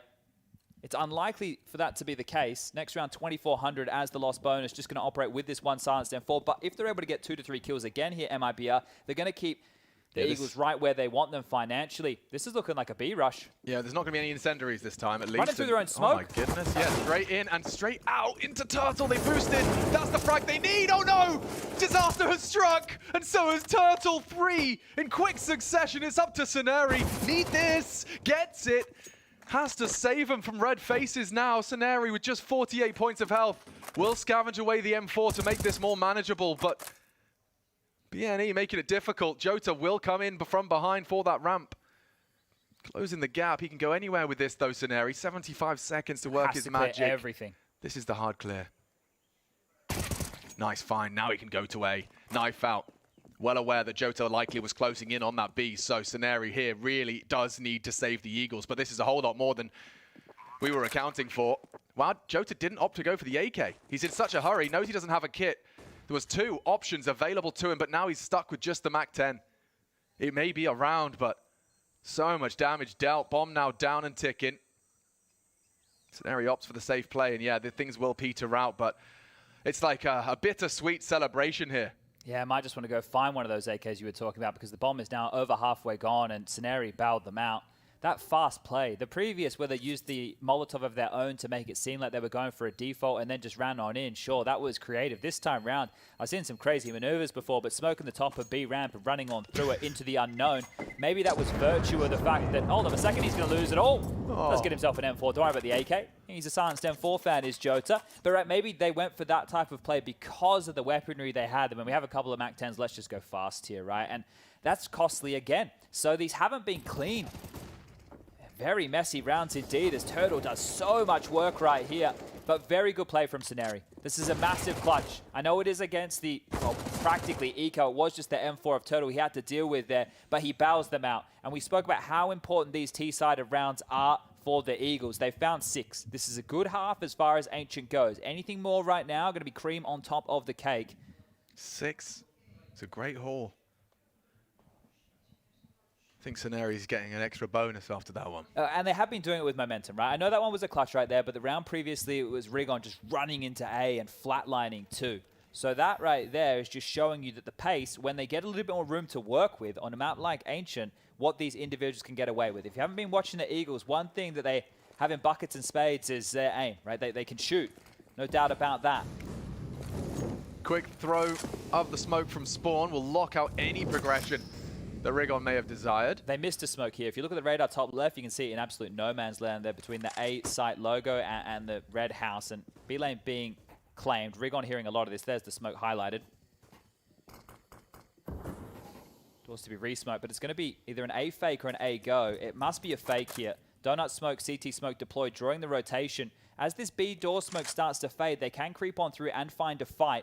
Yeah, I think MIBR are a bit suspicious though. You can see Woody was starting to rotate, now summoned back. Could be a double pump. The bomb's still A main right now. Yeah.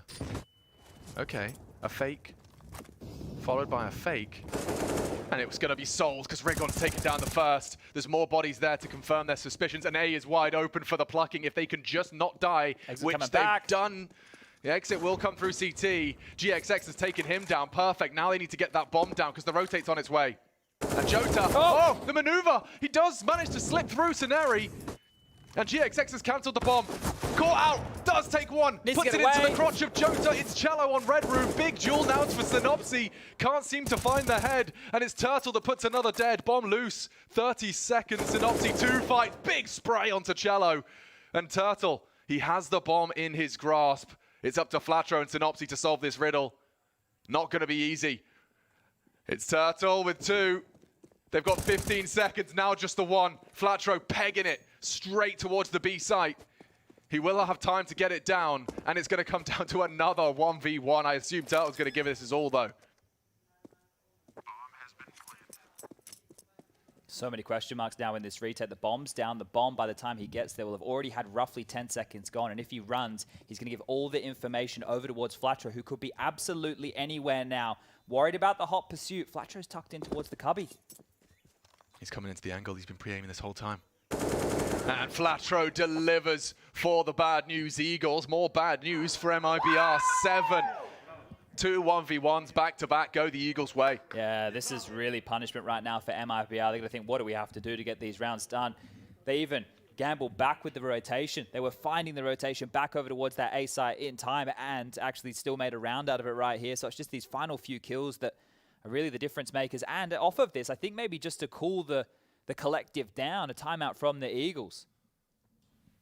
But yeah, there's an example of the other side of BNE. We've had them run, shoot, hit the head. We've also now seen a fake into a finish, albeit down to the 1v1. Well, that's one of the things with this map, right? The rotations can be quite quick, and you're more than happy to give up A territory because of how often you think you can retake it. But if you get caught off guard when scaling back, you might go down, unlike Jota did there. And that's actually kind of a hard fight. It's a weird elevation. That type of fight right there for the CT, when they swing on out, they're a little bit lower than you would be expecting, right? It's a fight I was looking at quite a lot, and it is a weird one.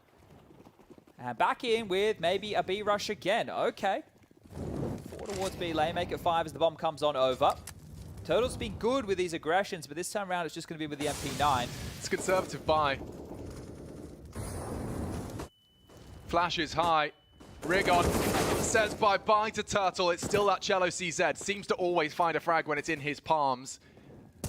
4 in, banging through, does not connect a single bullet. Planting save, that's Cello again. Look at how dynamic he is with this pistol. Again, impact.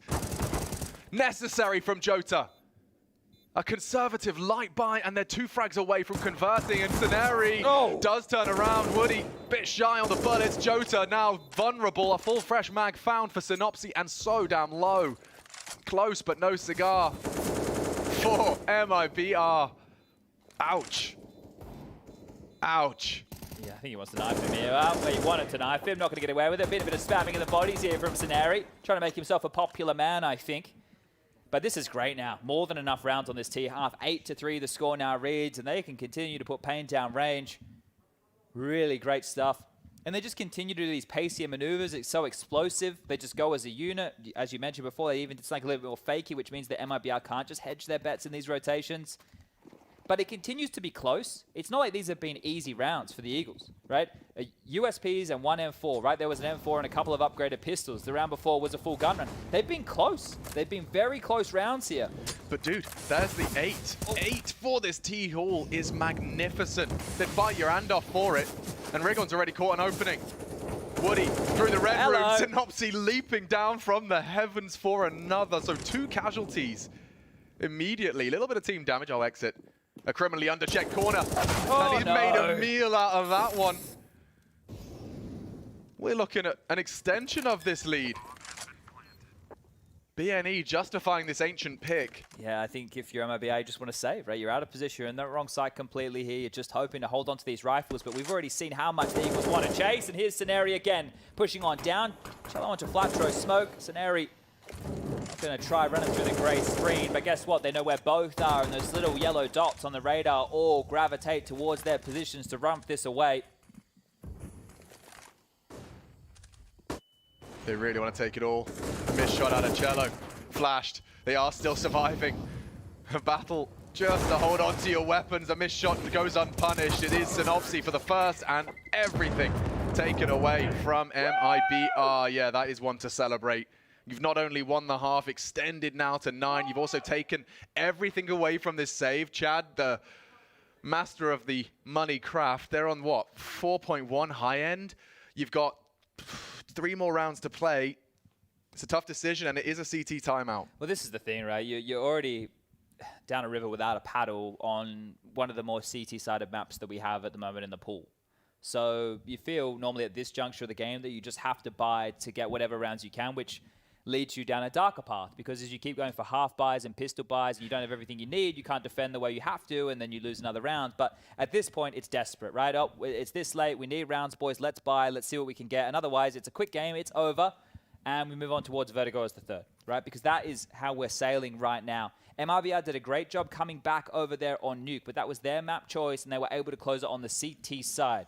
They had troubles on their T side if it wasn't for Jota finding space. And now on the CT side, they're all having a rough go of things, other than Turtle, I suppose. Yeah, it's a compromise on the buy. They've been threatening on these every single time, but oh my god, they are just doing it again. It's not going to be GXX trying to open the account. He misses it. He's not going to stop, though, and he does connect MIBR face-to-face with their adversary early.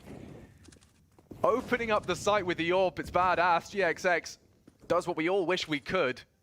They just have so much confidence in their individuals right now. They continue to look for kills, hunt for kills. Rigon doing exactly that. Exit goes down, 1 tap to the side of their head, 2 remain. And they're all across the map. And guess what, Alex? You don't even need the bomb to win the round if you're BNE. Look where it is, over towards T-spawn. They've all just decided to go out and kill. 1 man remaining, Woody, and he's being hunted. They're clearing and combing the entire map right now, just looking for the frags. Another one to the side of the head here. Impending doom. Go on. $1,500, he wants it. He wants it. Left.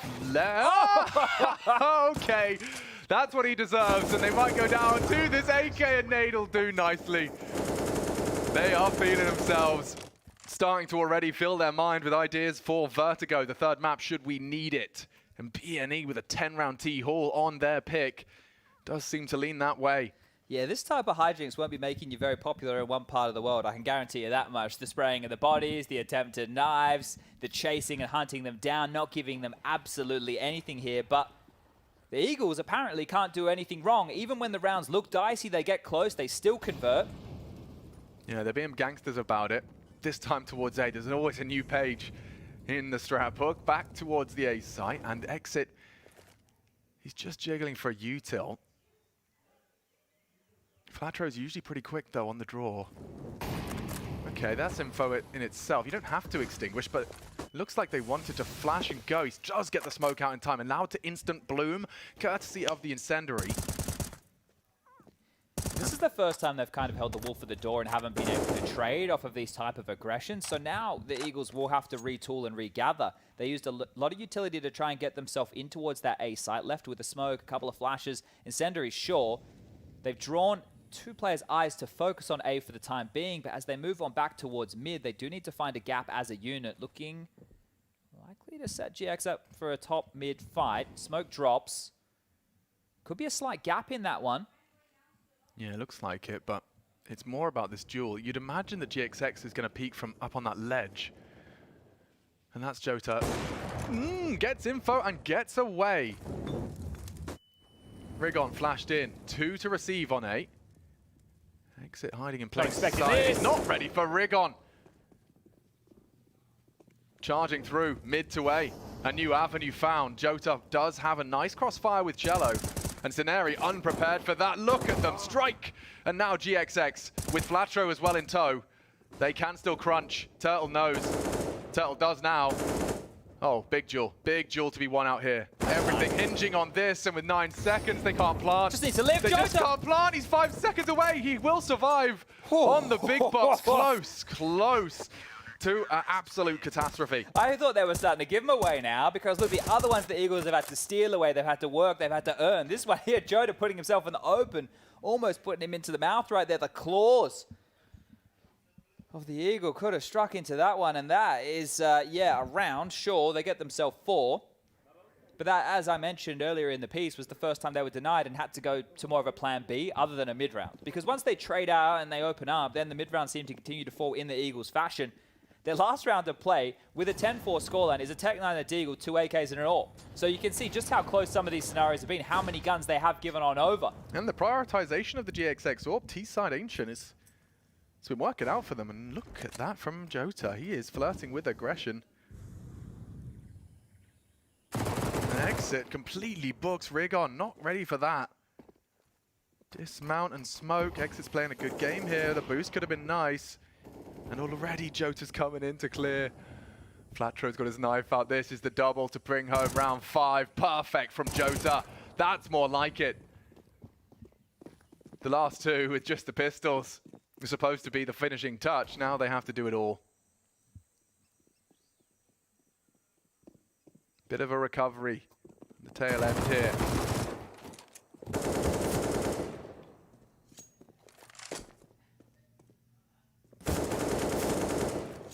Nopsy making a round out of it all the same, with the AWP on his back and the bomb too. They have no answers about A, admittedly. Should he be running, Woody would have been hearing that. So the fact that he's going to get a free B plant is unusual. He has the AWP as well here, which is the perfect weapon on this HP. Now, Turtle is going to be getting here just in time. If the bomb gets planted immediately, Turtle can pin him down behind the pillar. Bomb planted, Turtle here. As long as Turtle doesn't go down, they can get into this round easily. Spotted him out. Ramp pressure applied as well, so 3 different avenues. And he's just going to hide at the pillar with such low HP. There's no way. Synopsy, the first. 2 grouped up, ready for the trade, already spotted out. There's no way he can re-peek, and Turtle ensures survival. MIBR leave with 5. It's crazy. He was on 4 HP and he got pipped through the side of the pillar down to 2. The fact that a bullet touched him and he didn't just get blown on over. A decent attempt, but a 5th right now for MIBR. And we spoke about the importance of these T-sided pistols. The same fits the bill for MIBR. The conversation stays exactly the same. These two teams struggled on their T-sides. Now, MIBR need to step on up to the plate and show that they can show something even similar to a very, I want to say, fluid, quite in-your-face, heads-up game of a T-side that we just saw right there. I expect MIBR to be a little bit more by the book, or a little bit more structured, not just so rush and go.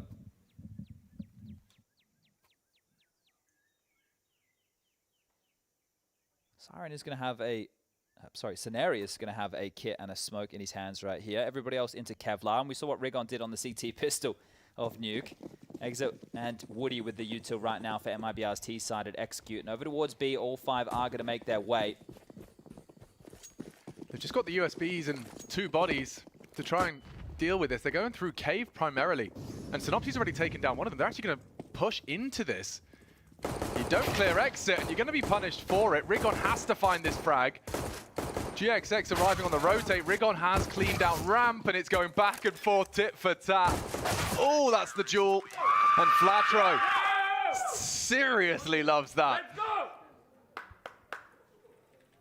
That may seal the deal for a 3rd. It's crazy right there that Woody's throwing utility from an open position and that push just comes on through, because normally you're not going to expect just 2 guys walking down the ramp at the start. This was it. Oh, actually, no, he wasn't in the open throwing utility. That was massive. Okay, cancel everything I was just saying. What a shot that was. I mean, we know that the meta is always evolving. Like, initially it was the shadow advantage, and you jiggle with the shadow. Then you would jump with the shadow. Now, the next is pre-aim the jump. Yeah, that's crazy Problem stuff. solved. I don't know how you're meant to win a game on Ancient with yourself being down 10-5 on the CT side and losing both pistols. Yeah. This right here spells absolute disaster for MIBR. And look at this from Flashro. What is going on there? Straight through the doors. Who are they playing against? They're playing some matchmaking right now. Yeah, okay, that says a lot. And Scenario, every single time, loves to spam those bodies. Yeah, you got to get, it's the mental game. Make it a habit of it. It is a bit of a mental game, this one.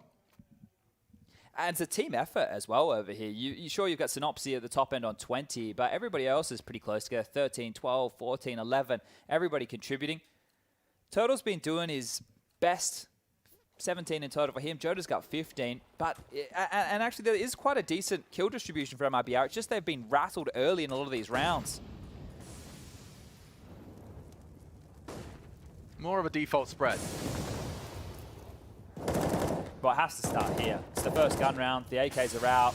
It is the bonus on the other side. Where did Jota's health just go? I think he was just in mid. May have caught a bit too much flak from the nades and spray.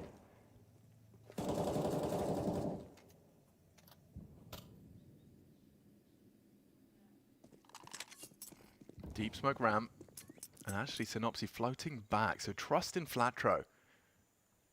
Trust in this two-man hold. Scenari and Flatro. Crossfire and cave. It's ramp that's wide open right now. Wide open for the taking. They're banking this smoke blocks them, right? So this is the timing. They have to understand that it is starting to fade now. And they're just going to creep on through. So this is actually a bit of a nightmare as far as that block utility goes from the CTs. And if you're wise, you slip to long. Flatro's little glance received nothing. Synopsy loudly trundling. Wow, the mobile MP9 actually best. The AK keeps it very, very interesting. Wood, heard, could be banked. Jota low, still spraying and tagging Flatro down to 2. He goes for the ballsy spray, and that tracer fire is all they needed. One back from Scenari. Nade could soften up Woody. Doesn't, but a bit shy of the mark. And his exit here with a round winner. Shot. Knocks the head out of GXX, and maybe not anticipating Scenari on this next one. Exit is looking good on the first. 2, both on the site. Woody to take the fight. It's not going to happen. Well, there it is. The first mandatory T round on the board for MIBR. They will find and raise the decibel limit.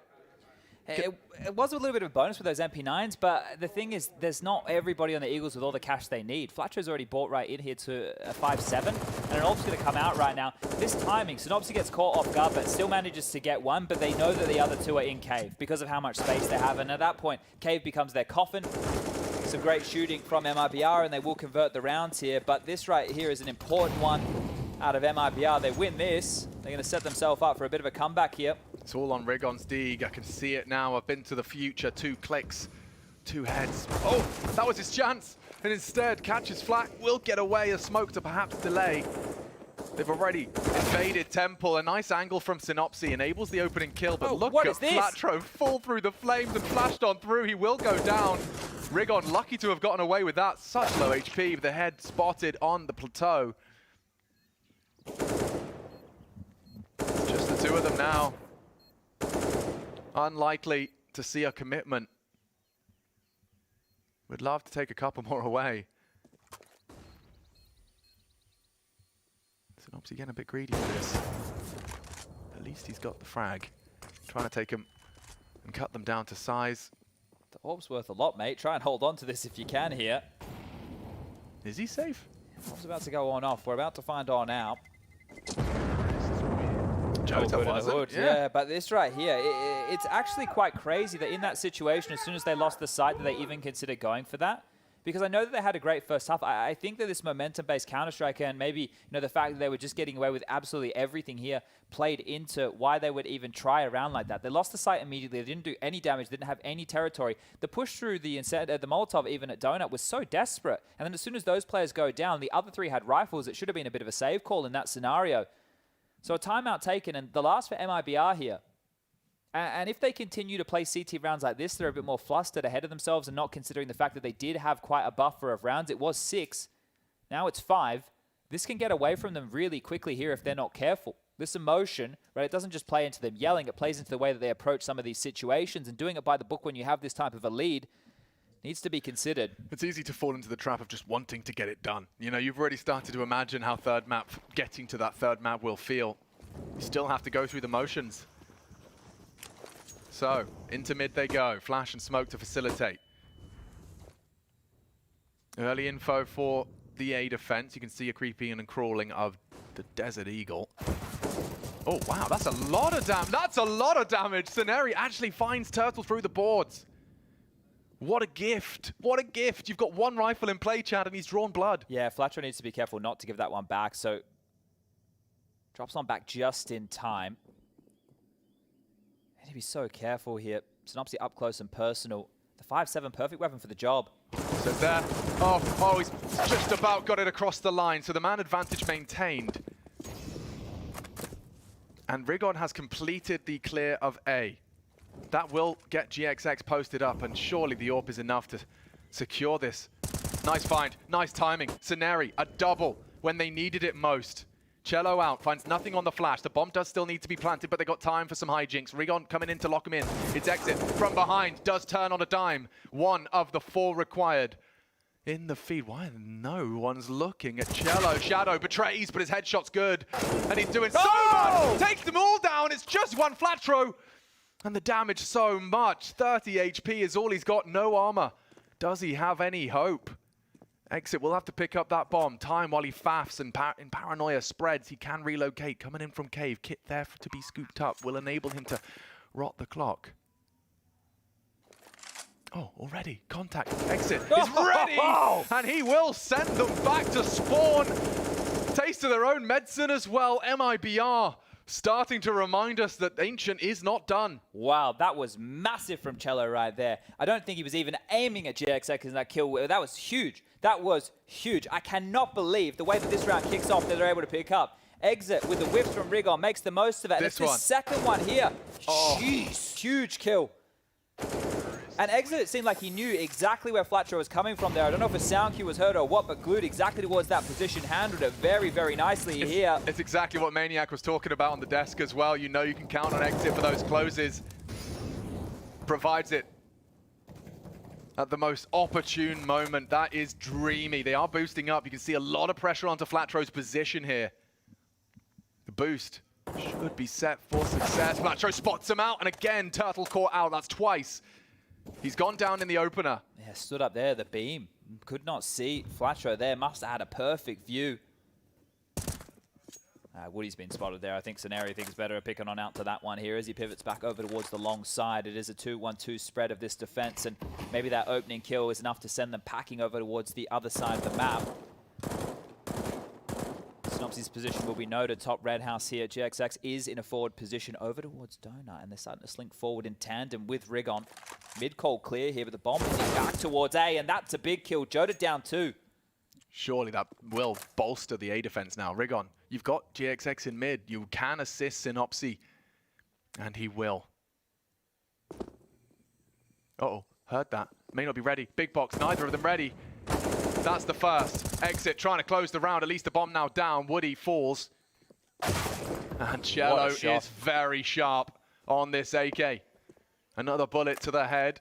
Fast flank from GXX Safe here. plant. GXX is going to be coming in from behind. If they can just wait in CT, let that contact come from the flank first.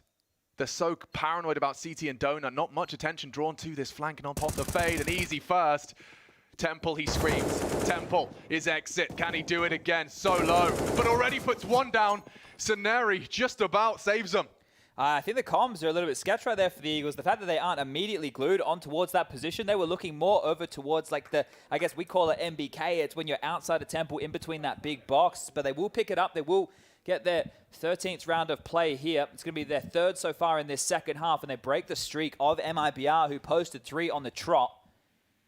But immediately you can see how the close nature, and it was similar scenes that we had over there in the first half, right? The first half, the Eagles were walking away with the T rounds, and their cash was low. This time around, they lose one, and MIBR might have to be humbled here and go into just a light pistol bite. Tech9s, CZ, light util, and out mid they look to go.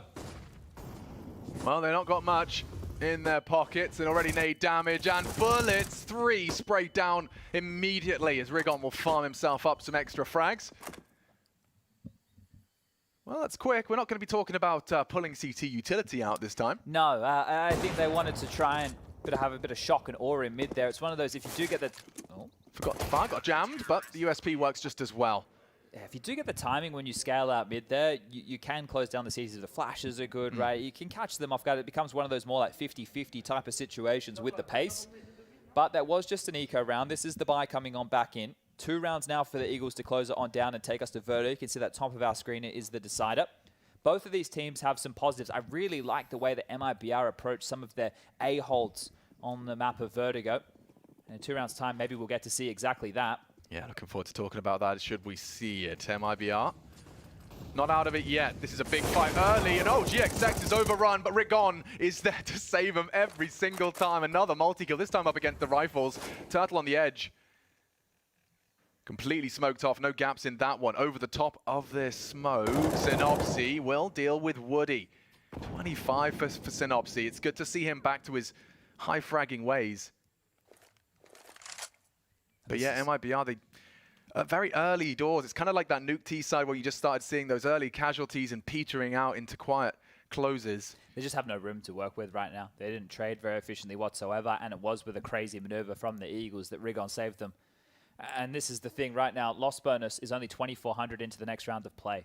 And they are going to be having to defend the map. So this is the thing, is the conversation. We hold on to 2 AKs. That's the best weapon we have next round, or we do walk in and try. Do we try a 2v4? And that seems to be the option. He's so ready. Rigon has so saved the Eagles single-handedly. And the A shut down. 4 kills for Rigon. And, well, 8 opportunities. 7, rather. Maths is hard. But 7 opportunities for the boys of the Bad News Eagles to take us to a third.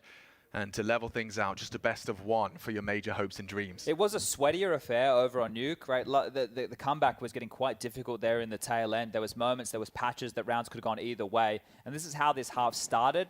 But now the Eagles, the fact that they have so many to operate with, it should only be a matter of time until they close this down. Could be a Hail Mary B play here as Molotovs are exchanged. And here comes the boost up and over. This is great. There's going to be a little bit of Summit to find, and he already has again put his name in the feed. Turtle shut down, tucked in tight are the MIBR boys. And Vertigo secure. 1 map in it. Both teams taking their maps. It will be separated and decided on Vertigo. Bad News Eagles with some good news. Yeah, they made that one quick, didn't they? And when you consider how some of those rounds went in the first half, there were so many little clutch situations. Remember Scenarii there with the MAC-10 pulling them out of Turtle, almost winning a big round. So great to see them bounce back from Nuke, and it's all to be leveled in best of 1, as it were. This is good. The series is delivering, and I'm hoping that we get a little bit more of the Vertigo style that we had on Nuke, right? A bit more of a closer affair. Maybe a bit more of a back and forth instead of these big streaks of rounds, but leveling it up in a 2-2 matchup for the Legend stage. This is what you want to see. Yeah, I think my biggest takeaway from that is, whichever way you want to frame it, MIBR's incapable of finding a stringing together CT rounds on Ancient. We're talking CT biases. We're talking, we've seen the CT round distribution on Ancient and at the Major. Unable to do it. Need to shake that off. Get back into that mojo that they had flowing on Nuke. And we're going to break it down over with our analyst before we get our teeth into Vertigo. Exactly so. Thank you very much. We are still in it for both teams, and I think that's what you like to see when you come into this one, and both of them are fighting for that legend spot, which would be monumental for MIBR and for the Bad News Eagles.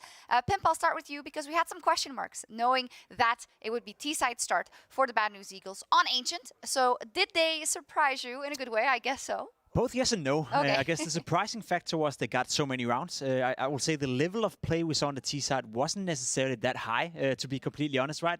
A lot of rounds came down to clutches. A lot of rounds were in jeopardy all the time from BNE. So I don't think quality-wise that they played a good game of Counter-Strike on the T side.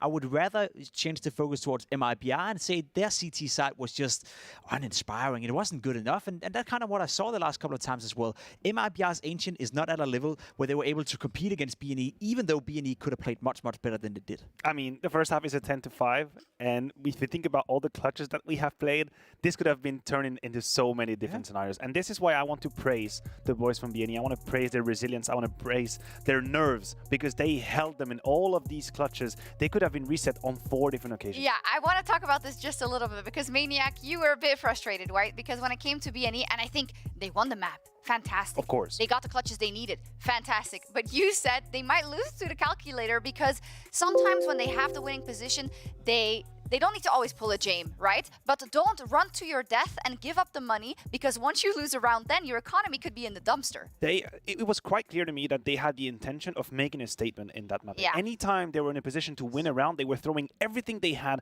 at MIBR. They wanted to get every single weapon, and we even saw them trying to knife someone towards the very end. And on one hand, of course, it's great for the show. It's amazing. It reflects on their character. But on the other, they were walking on that very thin line for the whole first half. I thought one round would reset them. Out of these 4 clutches, All MIBR needed is one of them to go their way, and that would have been the harshest reset possible for BNE. And it happened a couple of times in the beginning. I want to take a look at round 5 because this is where I think we would get more a taste of this, right? BNE had a couple of rounds, but then they end up losing this one, which they actually shouldn't, Maniac. Yes, here was a little bit of an alarm signal as far as I'm concerned. We see it was the great entries from BNE towards the B side, but they had everything they needed. That's a 3 versus 2 bomb planted on B. You have everything you should need. Here, a little bit of naivety outside of Senri. He didn't know Cave was an issue, and then at the end, Regon burns down. Remember, we are moving from Nuke into this game, and I see BNE lose a 3v2 in a bomb plant situation. I thought that was the beginning of the end, but they had the reaction that I was hoping for. Yeah, and at the end of the day, while I agree with everything we've said so far, it doesn't matter. It doesn't matter how BNE is winning, right? As long as they get the win. Yeah. No, but for real, right? The players, yeah, we can stand here and say there was a lot of rounds where MIBR should have won. Yeah, there were a lot of clutchy moments where Bad News Eagles had to win a 2v4 or 1v4 in order to stay alive in this game. But at the end of the day, when you win 16-8, you're happy, you're motivated, and as you said, they was just running down the opponents and running down the MIBR's throats. I like the way you say that, yeah, because indeed we're not expecting them to be the most complete team in the world. What they needed to do was stay in the series and win. I'm going to take a look at some Synopsy highlights just because we were talking about him a lot and about, okay, maybe showing us a little bit more in this major. But after that, I think we were going to take a break to take some time to preview that last one in Vertigo. Yeah, we got to give him credit, right? Because we brought him up as a player who haven't really found his level from the RMR coming into the major here, especially yesterday against ENCE. He wasn't looking too good. This game, when he's playing against players, when he's playing against a team that is on his own level or maybe slightly worse, that's when he comes into his right. That's when he can play good Counter-Strike. That's when he can be a difference maker on the server. So it's been a strugglesome major so far for Synopsy, but he's coming in and he's delivering a great job here in Ancient. Look, he's the captain. He's been struggling this major. There's no way around it. And what better time than the second map of the best of 3 that can put you in the legend stage to actually show up, to actually regain control of your own destiny, regain control of what the hell is happening with your team. It sends a strong signal to his teammates. He's going to be there activated for the third map. That he is. As said, we are going to take a quick break and then we're going to talk a little bit about Vertigo because for how much we've been talking about MIBR as well, what the expectation was, there should be a little bit more in their strat book, you know, if we look at the games they've played over the last couple of months and the growth they've been through. And we haven't seen it on the CT side. So the question is, will we see it on the CT side? Because they will actually be starting on the T side, which is hard enough as it is. It is, you know, and they have been struggling a little bit on the T side, but I feel like we're sounding like a broken record in terms of that, because it's the same for all teams right now. Everyone seems to be struggling on the T side. We had ENCE standing here, Snappy standing here, giving us an interview saying that everyone is struggling on the T side. So it's not an MIBR problem, it's an everybody's problem. It's an everybody's problem, and they're about to make it everybody's problem. Hopefully, we'll be right back after this one for the third map between MIBR and BNE.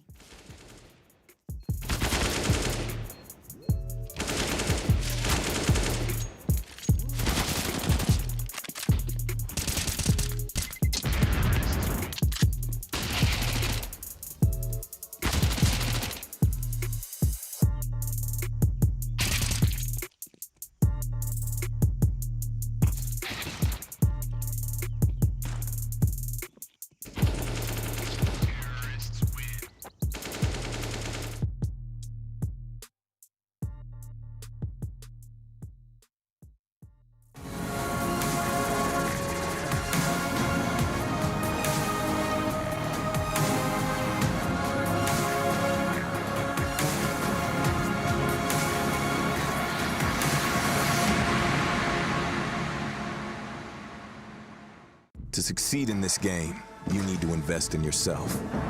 Be daring. Innovate. Calculate. Never hesitate. Follow your instincts. Don't follow the crowd. Back yourself. Bank your wealth. Analyze, strategize, and galvanize. Now is the time. Take your shot. Esports is what we live and breathe. For us, it's more than a game.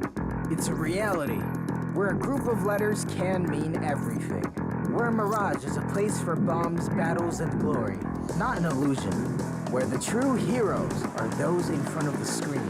GG Bet. This is real.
Welcome back, everyone, for one last time with MIBR and BNE. This could be the last map they play at this major. It is all going to come down to Vertigo, and I feel like this is where it's all going to come down to everything they now have learned in the instances, right? MIBR, that long road, their recent matches, what they found out about themselves, about their communication in hotly contested moments, in passionate moments, about their energy preservation throughout the maps. Same for the Bad News Eagles. It's been a fairy tale run built on hard work, but this is now where you have to show everything you've learned and keep your cool in order to make it to the next stage. Two teams with a different trajectory, right? Although the HLTV rankings speak as a very equal situation, 25 and 26, as close as it gets to make it to the major. On the side of MIBR, it's a long time coming. It's an improvement over months and trips to Europe trying to figure out their playstyle. For BNE, it's an explosion out of nowhere, literally out of Cyber Cafe, coming here to the RMR and then the major, but suddenly they took us all by surprise. They were able to make believers out of us, even though some of us didn't even know them 3 months ago. And now we are putting them up to par with MIBR, and we could see them go it. We could see them do it, making it to Legends.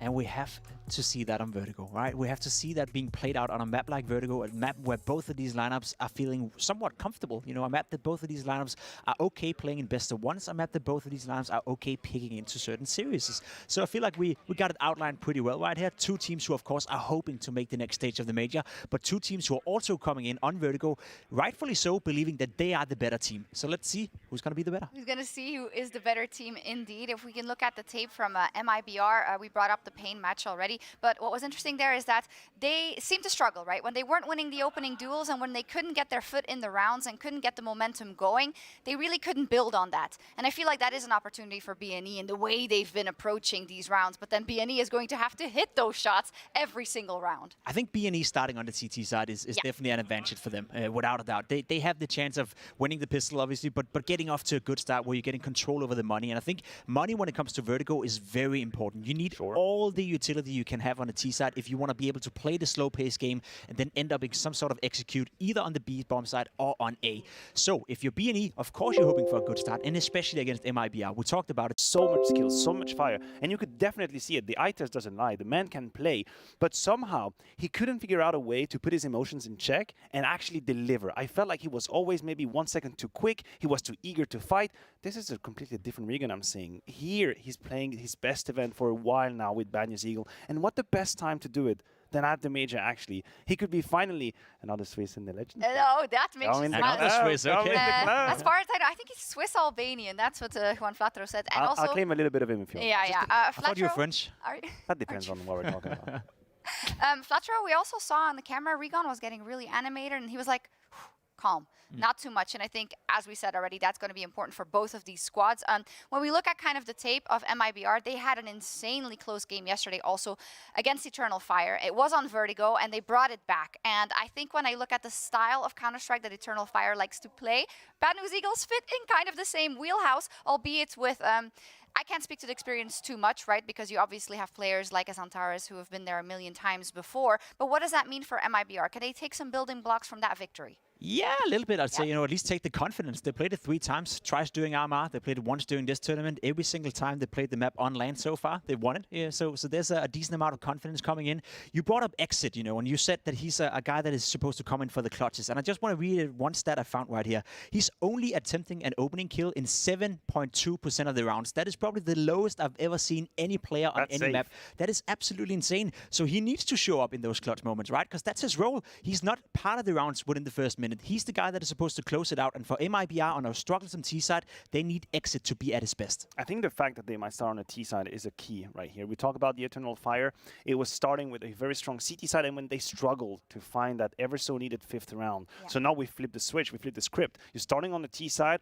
You talk about utility and how needed it is on the T side. I'll give you the same for the CT side. Try and play Vertigo when you don't have any utility. Can we take ramp? Yeah, I don't have Molotov. All right. I don't have an op. All right. You're not even buy with 4K, something Devil will brought out at the desk earlier today. So whoever is going to take control in the first 4 to 5 rounds, that is going to be instrumental. And it comes back to what we were talking about with the economy management of BNE on the previous maps, right?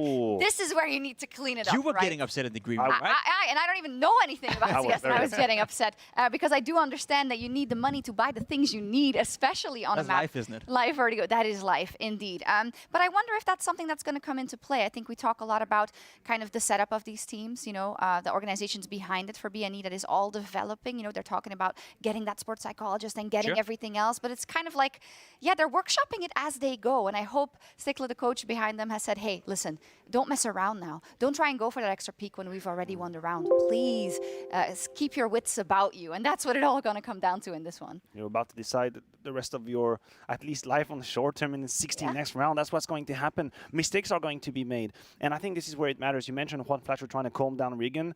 This is going to matter. Look, you're going to make mistakes. This is how it is in Counter-Strike. Yes. I know it's the most important map you've played, but you're going to lose a clutch. You're going to overpeak when you don't have to, and you're going to use stupid weapons. That is how it works. Now, can you fully reactivate for the next round? And this is where it matters. This is where I want to see them not throw away rounds. Doesn't matter. You have to stay strong in your head. I want to enforce that point even more so. Do not move away from your identity, right? What got you this far is that, I guess, fire inside you, right? You're playing with the emotions on your sleeves. I want to see that throughout the entire game. As much as it sounds good for us to say, you know, stay calm, you know, stay reactive, play smart, do not lose your identity when it matters the most. You got to this point for one reason. That was because of that set identity. So let's see what it leads to here. Oh, wow. MIBR and Bad News Eagles, stay true to yourself, and perhaps then you will be able to call yourself a legend after this. Let's head over to the casters and get into Vertigo.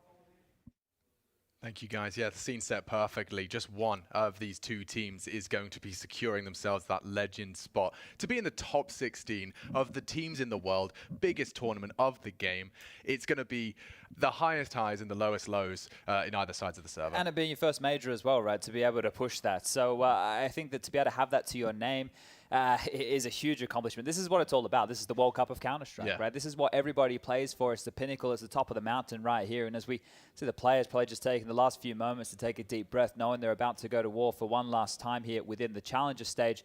As the desk is mentioning, sounds a bit like a life coach in a lot of this, right? But it is difficult in these situations to be able to handle these moments, because this is what it's all about. This is these individuals' identities. This is their entire life. They define themselves by what's going to happen. Their next couple of weeks is going to either be the high of the highs or the low of the lows, depending on how this game goes, because either of these squads making it to the top 16, that is an achievement in itself, right? That is them probably overachieving a lot of people's expectations throughout this Challenger stage. So it's a massive game, the biggest game of, I would say, all of these players' careers. Yeah. And it's about to go down here on Vertigo with MIBR starting on this T side. Now, the T side, that's the biggest takeaway from that last sentence, Chad, because I saw you crunching numbers beforehand, whipping out the abacus. It's not been the most successful of T sides historically when you look back at the first two maps. Yeah, that's the thing, right? Even though they did win Nuke, it was through their CT prowess more so, or denying T rounds of Bad News Eagles. So for MIBR, over 2 maps combined, only 7 T rounds, and now they have to start on the T side and see if they can do better than that. So we're putting a lot of pressure on it. We're talking about it a lot. It's the cliche, if you've been following Counter-Strike for a long time, of how important pistol rounds are. But in the CT side of meta, with this Silence Dem 4 that is in vogue right now, these pistol rounds are worth a lot more than maybe they have been in the last couple of years. Yeah, and we've seen CT lockouts on Vertigo hurt. They really hurt. If you cannot seem to find any legway up ramp, you're not allowed or given the space that you're expecting to have, you see that you quickly rifle through the book and run out of pages. It can be disastrous if they don't get their teeth in early, which is what the pistol, of course, can help mitigate. Yeah, we actually got to do the game the other day that was the Bad News Eagles taking on Imperial on Vertigo, right? And one of the keys was the CT side and GXX having a massive performance. Now, there was a couple of oopsies, I would say, in the way that Imperial were approaching their T half. They weren't using their utility quite precisely, and Crane peaks were coming on in very easily from Bad News Eagles to get the pick onto Vinny every time he wanted to jump up towards scaffolding. I think he gave away quite a few opening deaths in that regard. I don't think MIBR are going to fall foul in the same fashion by any means. I've watched a bit of their Vertigo over time. I'm really impressed with the way that Cello and Jota are able to be these aggressive riflers over towards that A ramp once they do get onto the CT side. They have some great boosts. They stay very nimble,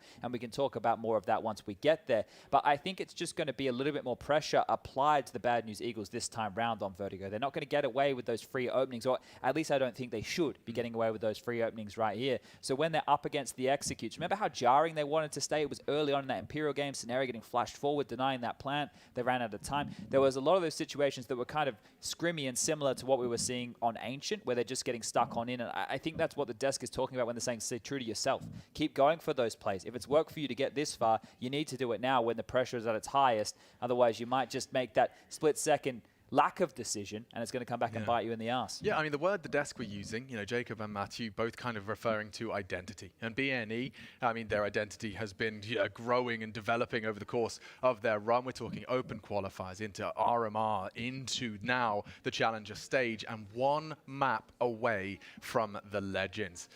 MIBR standing in their way. Just a quick update for everybody at home who wants to get this game underway. The players do, and we do too, but just waiting for one more to get back into Counter-Strike. A little bit of a crash right there. Shouldn't be too far away.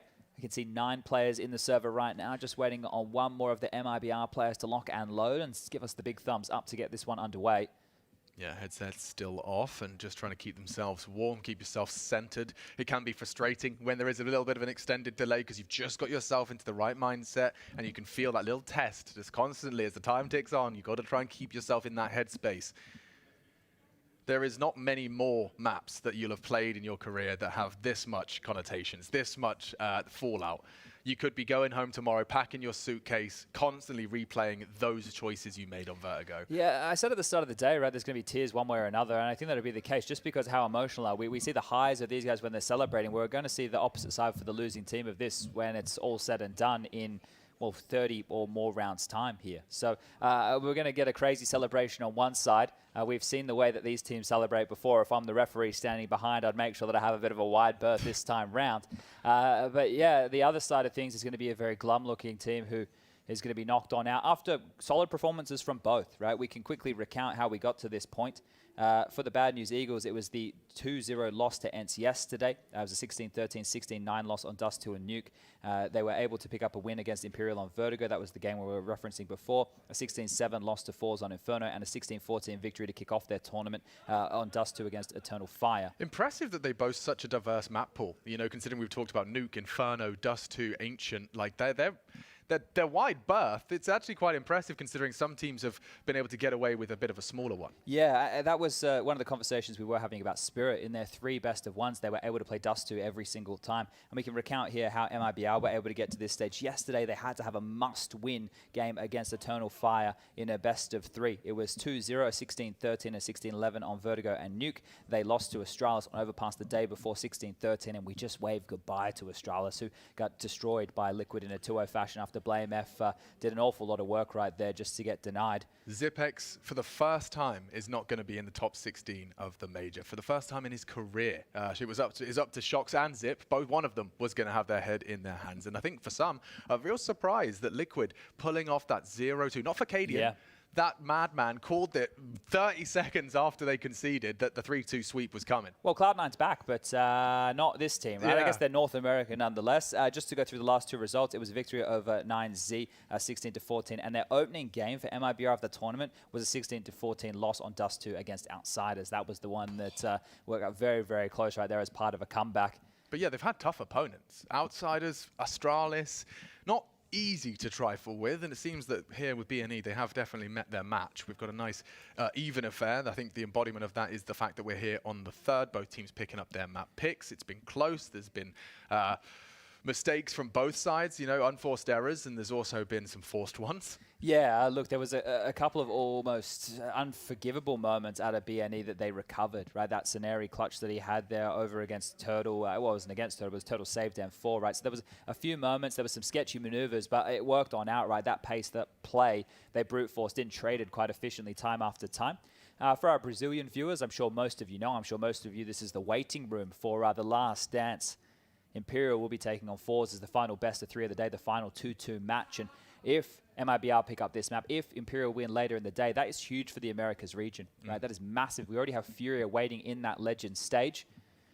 And that would mean 3 more teams joining them from Huge, the other. Yeah, and that would be massive because the way that this started, it did not look great for the teams from the Americas. It could have been completely dominated by the European qualifiers in the next stage of play. If Astralis had won this morning, if Bad News Eagles are to win now, if Fours win later, that would have meant 15 out of the 16 total. Right? Yeah. Teams in the Legend stage were all from the European RMR. This is Americas as a region putting up a bit of a fight right here. And, you know, history lesson, Chad. North America it certainly had its time in the sun. It was initially seen as somewhat of a meme. Slowly, notoriety and faith was restored through individuals, and through that, of course, we had the optics, we had that Cloud9 run in 2018. But North America, as the pandemic struck, so did North America's hopes and dreams. Yeah, I think 2018, 2019 was some of the best years for North American Counter-Strike and maybe American Counter-Strike overall. I think, obviously, we had the SK Luminosity days where they were top of the charts, Cloud9 winning a major as well, but it was Liquid constantly going toe-to-toe for the better part of a year and a half against Astralis, the best team to ever do it. They had Taco in there at one point, they had Stewie come in, the whole Intel Grand Slam situation, EG later in that year as well, after they were signed from NRG, really showing some form over in New York against Astralis in a grand final. And then, as you mentioned, the pandemic kicked on off and the wheels kind of fell off. Obviously, Valorant came about, we had the player base split between the two, and struggling to recover right now. Liquid are North America's hope, Furia are America's hope. That is the case. But if MIBR and Imperial can join that mix as well and put up a fight in the Legends stage, it's showing that there's a bit of healing going on, because there's no doubt in my mind that in South America especially, there are so many talented individuals. It's about getting them up to case with how the rest of the Counter-Strike world approaches the game. You can see these guys can aim, these guys can shoot, they have a good idea of how they want to approach it. It's just about getting them to play at this level. And MIBR are one of the teams through the Blast circuit who have had more than enough opportunities with the names in the server right here to contend against the best teams in the world. And we're seeing the fruits of that labor finally coming in here at the major. Yeah, if your friends have just disappeared to go and get the snack or have given up on the waiting game for Vertigo, I have good news. It sounds like we are just moments away, just getting that 5th player in the server. Had issues with the login, but we shall be getting ourselves situated, and you should too, as we have got just 1 spot and 2 teams.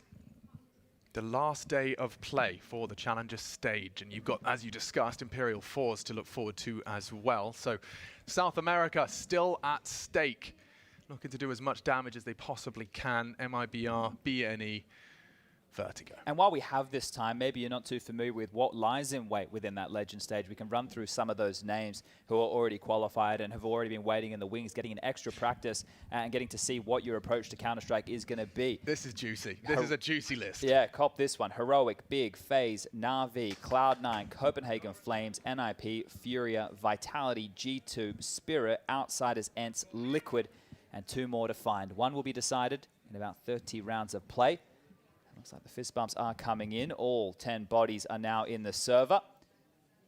And we are going to be kicking off at Vertigo. Bad News Eagles, MIBR, all the marbles on the line right here, right now. Everyone readies himself. Final pre-match rituals complete. And ladies and gentlemen, just 1 team will emerge victorious. 1 map to do it on, 51 floors high. We find ourselves juking it out. CT start for BNE. It's going to be MIBR taking to the T. And look how many are heading to mid. This could be that mid to B that's becoming very vogue as of late. With 4 CTs leaning A, it is going to be a lot for the reaction here. Synopsy screaming for aid. Hides on the gen. This first frag from him could be a lot. And instead, they have the sight. Dreamy for MIBR. Rotates are in. Bomb is down. Hard to retake. Flatthroat confirms some presence close gen. Time ticking. Kit present on GX. It's only 1 from Rigon. Strafing in. Cello plucks him from the sky. His boots do not touch the ground. And look how quick that comes through. 3 out of Cello.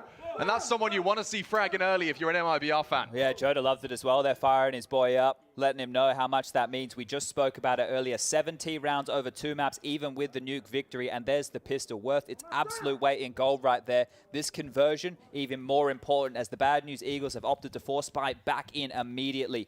2 MP9s, some Deagles in the mix, and some smoke grenades to try and negate some of these early choke points. A gap smoke thrown out from Woody, but it's fast again towards B. Clear intent here, Scenarii. Lucky to getting away on that first, but it may not be forever. Jiggle now might want to drop that smoke early because the pressure's coming.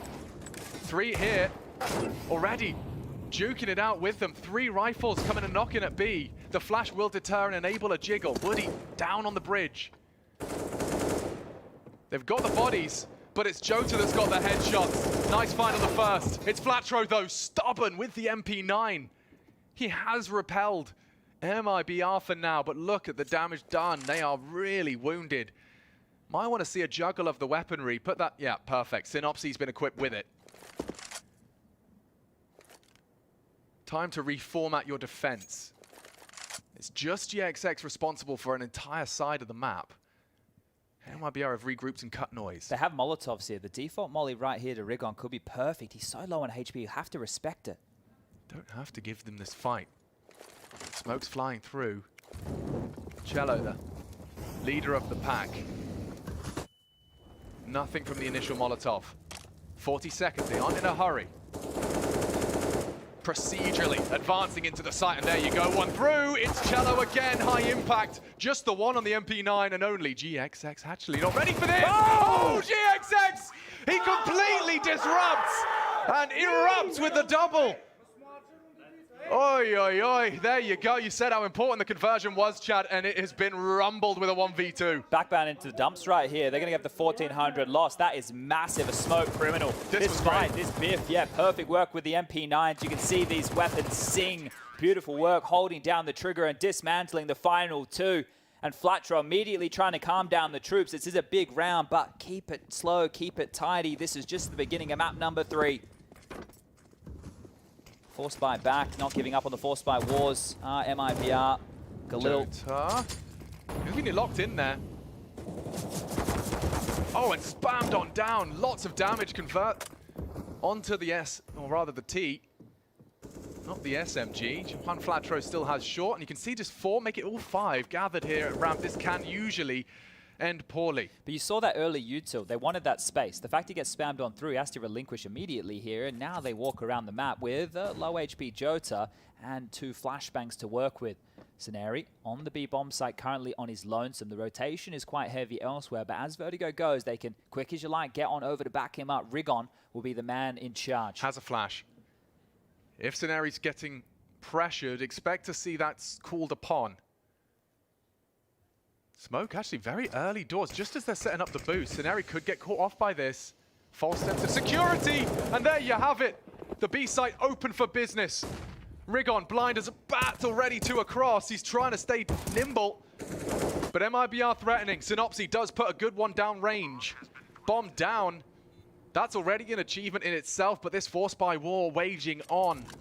Retake time for the CTs. You're not going to clear that corner. GXX. Oh, lazy clear. And now an easy one for Jota. Still Synopsy keeping the Eagles in it. It has to all be Synopsy. There's another one for him. 3 and counting. Gotta count on Flatro to finish now. Jota was in the smoke, still is. Exit jiggles confirmed and tagged. 1v2. 1v1, no health, no kit, has to get out of there. And MIBR still jostling for control, successful on the B take. We'll see there highlighted a kit was here, but just could not find that final kill onto Exit. Jacob spoke about him having to be the closer, and by virtue of him staying alive, he gets that one done. And we wage on with these force by wars. And M4 saved. Wow, this is quite the hectic start. You got to probably go again. You got 2 saved M4s. You know your opponent just about cobbled that one together. And very early on these timeouts, MIBR seem very proactive with taking the 30 seconds just to make sure everyone's on the same page. Yeah, and I guess this is to just have a discussion of, hey, boys, we were playing quite quick before and running into them against that force buy. And heads-up Counter-Strike is one of the things that the Bad News Eagles seem to do very well. Every time it's quick into them, Nuke, you can remember the A main push that Rigon was able to deal with. You have that saved M4 for Flatro, and actually Synopsy dropped one across to Rigon, right? So they have 2 individuals who are strong on the M4s here. Synopsy just wielding a Deagle, GXX with a Scout, and a 5-7 for Scenari. It's 4 AKs on the other side with an MP9 in the hands of Exit. Util is actually a big issue here for MIBR. So I think maybe they want to take the pace out of this to establish an understanding of what's on the other side. But this quick play towards B says maybe it is pacey. See how far they can get. Very quick from Turtle.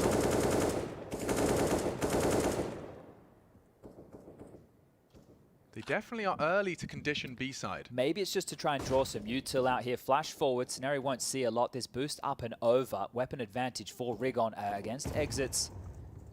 MP9, and well, the toes will be spotted here if Exit's not careful. Oh, GXX got to get out of there. One way not to be for Flatro. Flattened by Woody. And that's the save den 4 down. GXX would love to get his hands on that, but he's relinquished the control and gone back towards the site. So nobody with a pistol is here to pick this on up. It's a great find in Turtle. He's just above you. He's just mantled on up. I'm not sure if Scenari's aware of this. Well, it's Synopsy, mind you.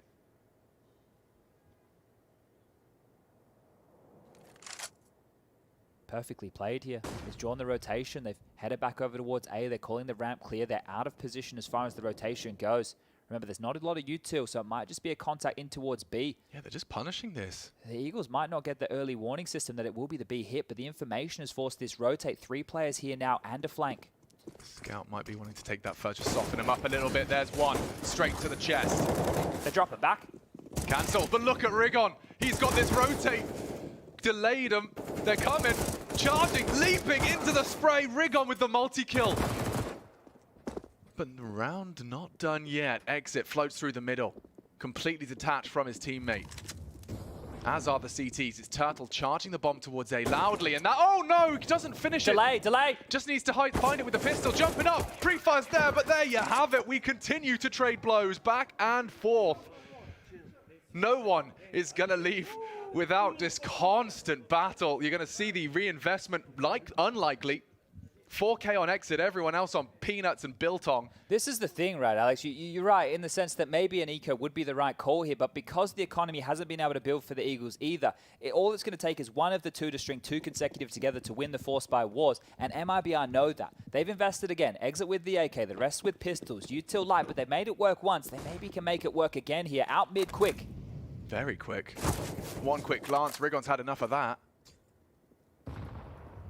Notice the poking nature that MIBR are getting away with while Bad News Eagles don't have all the stop protocol utility. Oh, Rigon's going to walk into this. 1 and 2. Great little spray down there from Rigon. Surely that's the round. That's You'd the think AK so, dropped. but I see a Cello CC. I usually start to have some faith. Nice find. Rigon is not losing any of that form. Again, with his hands off the keyboard, dude, the round is still live. He's loving what he's doing. I think he's just proud of himself. I don't think I've ever seen anybody react in that fashion with hands off the keyboard. We've all seen an electronic moment when he's jiggling a corner with one hand on his face. But I've never seen someone get a kill, be happy with it, and gesture after getting a couple of kills. This is remarkable stuff here. And as soon as you dismount the first, you just almost know the second is a gimme. And the round's not over. Yeah. I don't know what he's saying. I'd love to know what's going through his mind in this moment. He just in their head. He knows what was coming. Well, timeout called, and we talked about it. Chad mentioned it. Stringing together 2 was the magic formula, and B&E are the ones to strike it. Whew, 2 timeouts as well in 5 rounds of play here. I'm not sure if this is just to calm the crew down, because we know that it has to be an eco now. I mentioned the 2 consecutive. That's all it had to be, and that's done. And wow, the Eagles kept a whole lot alive right there. They don't have to reinvest. There's no SMGs. The worst weapon they have on the board is a FAMAS. Look how good their buy looks. Look how much utility they have now to condition MIBR and stop all of this early traction across the map. Leave it all on the field. They need a clean one here. Shouldn't be too hard to come by. And it does seem like MIBR are going to have a little bit of a tactical. So we have 10 players in the server right now. Cello is the only one of them who isn't a major debutant. He's been here before.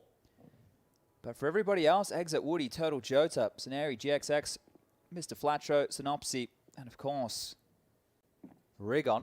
This is their first major. First legend stage. That would be quite the achievement. Yeah, well, that dream will become real at the end of this map for one set of those players. Scenari has been rather persistent in this elevated angle. And with Rigon there, just as a contingency plan, this should go well. Lovely start. Turtle good for it, and Scenari does have to play a little bit more conservative here. He's being run down, and already Turtle with impact. That's 2 with the P250. B&E, they can't let this one go. And Woody, bit too lackadaisical there, puts the bomb on the floor, and now Synopsy for the finish. It is just Exit, trapped, and to be executed by the pistol. So damage control, a little bit of damage certainly done. Nice on Turtle's P250, but BNE will get themselves a leg up to 4. Yeah, the fact that that type of round was such a small investment and they get 2 kills, that's actually pretty good, right? You have to be happy with that, as well as the recycled utility that has to be brought back into here.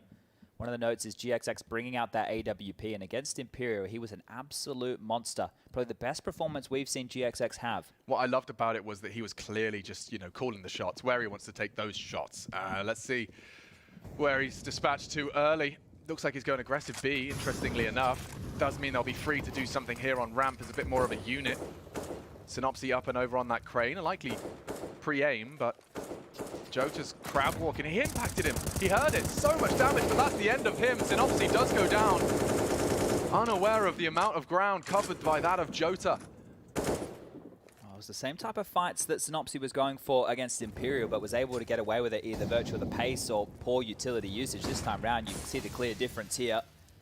Boost to be set on up, and this can be extremely jarring, something MIBR do well on their CT sides. And Rigon, the man with the plan, peering on down, hoping that they overstep the mark. But if anybody's going to be aware of these angles, it should be Jota. He does this very well with Cello.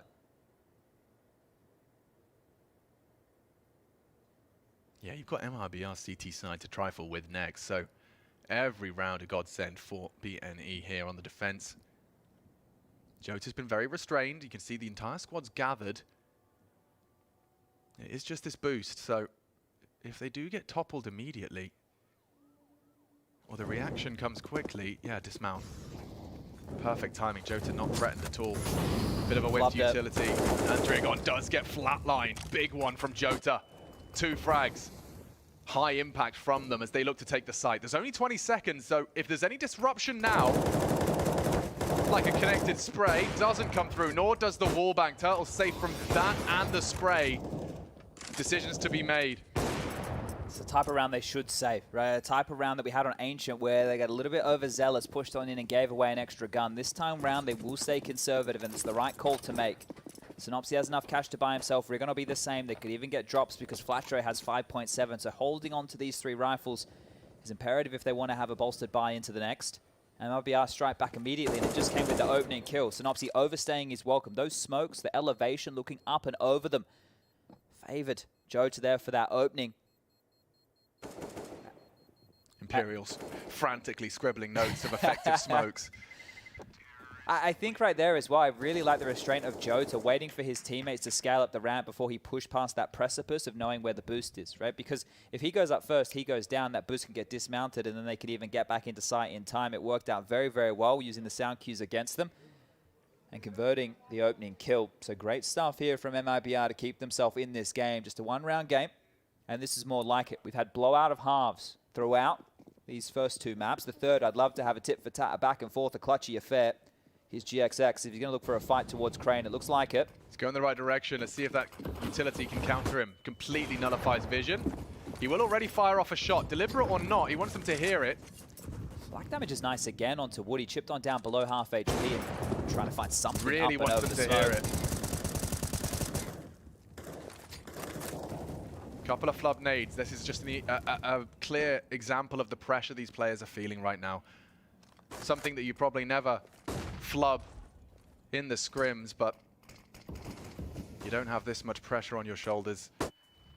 Another one-way dropped out here from BNE. Yeah, and that's brave of Synopsy to try and take that fight. Can't swing wide on that at all. They're still coming. They're still coming, and Flatro down again. Another opening provided for MIBR, this time Woody. The one to apply his trade, it's GXX that wants to equalize, and oh, the flash, it couldn't be better! Brilliance from MIBR as they do maintain the lead, and it's Rigon meets Cello. Good damage, but that's just not enough. You got 2v4 right now, and they are completely separated. Just got to play the fundamentals now. Woody's done a lot, Cello has provided. And now just for that final finish, Util is on point here from the Brazilians. And there's more examples of it. Look at that. Sighted smoke. Oh, good damage. Whoa. Oh, the double. And Synopsy's alive and kicking. Confirms exit still on the ramp. Cello low on shore. This could be a multi-madness. Cello gets it with the low HP, but he's been handed something he can handle. Scenari arrives on the site. 2 to find. And he's ready to fight. Exit crossing through. That's the 1v1, and Cello does not have the health to trifle with trouble. Scenery to come up clutch. He's even got the nade, Chad. Kit is available. And sure, he snaps in!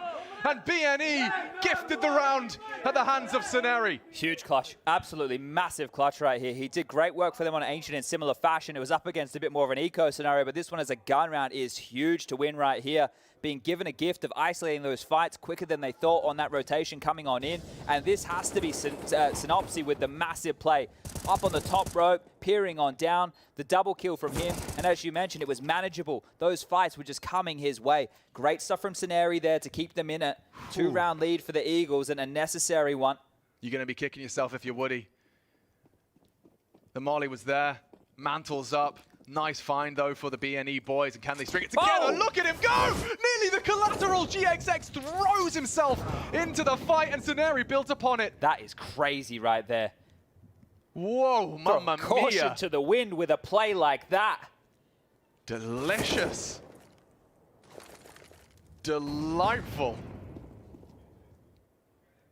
The nade on top as well. You know he's screaming. He's legged one. The follow-up nade does really ring through for MIBR. They're going to have to recover this one somehow. I think MIBR is still trying to work out what just happened. They lost 2 players instantaneously in the blink of an eye. You can see how much utility they still have left over. They haven't even established themselves into the round just yet, and have already lost 2 players. It just started, Chad. Ooh, they still can work with this. I think they've actually done a great job working towards A, and MIBR are going to take notes of all these one-ways. You watch one demo, you're going to see the different variations they want to lob on out, immediately negates and Synopsy. Once Jota comes through, he'll see that on the other side. He's not ready for this. I think Jota's got a good little timing onto Synopsy.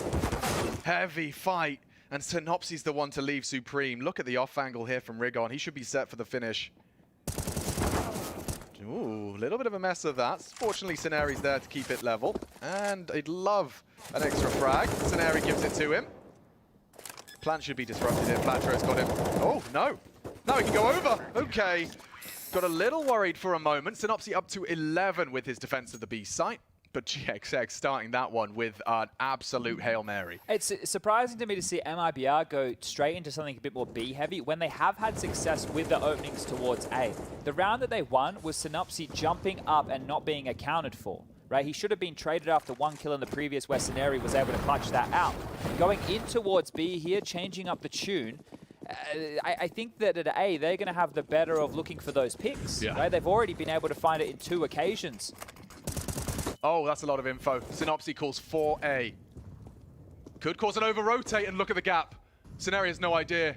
He assumed Rigon had it, and now threading the needle. He is going to... Oh, wow. Good stuff. How does Scenery catch that? That is crazy. That is a massive find right there from Scenery. Woody almost had the round-winning maneuver with that Tech 9. Now it gets slowed on down. It's a 4v5. It's still just these pistols, but Cello has his signature CZ75. Let's see if he can make something of this.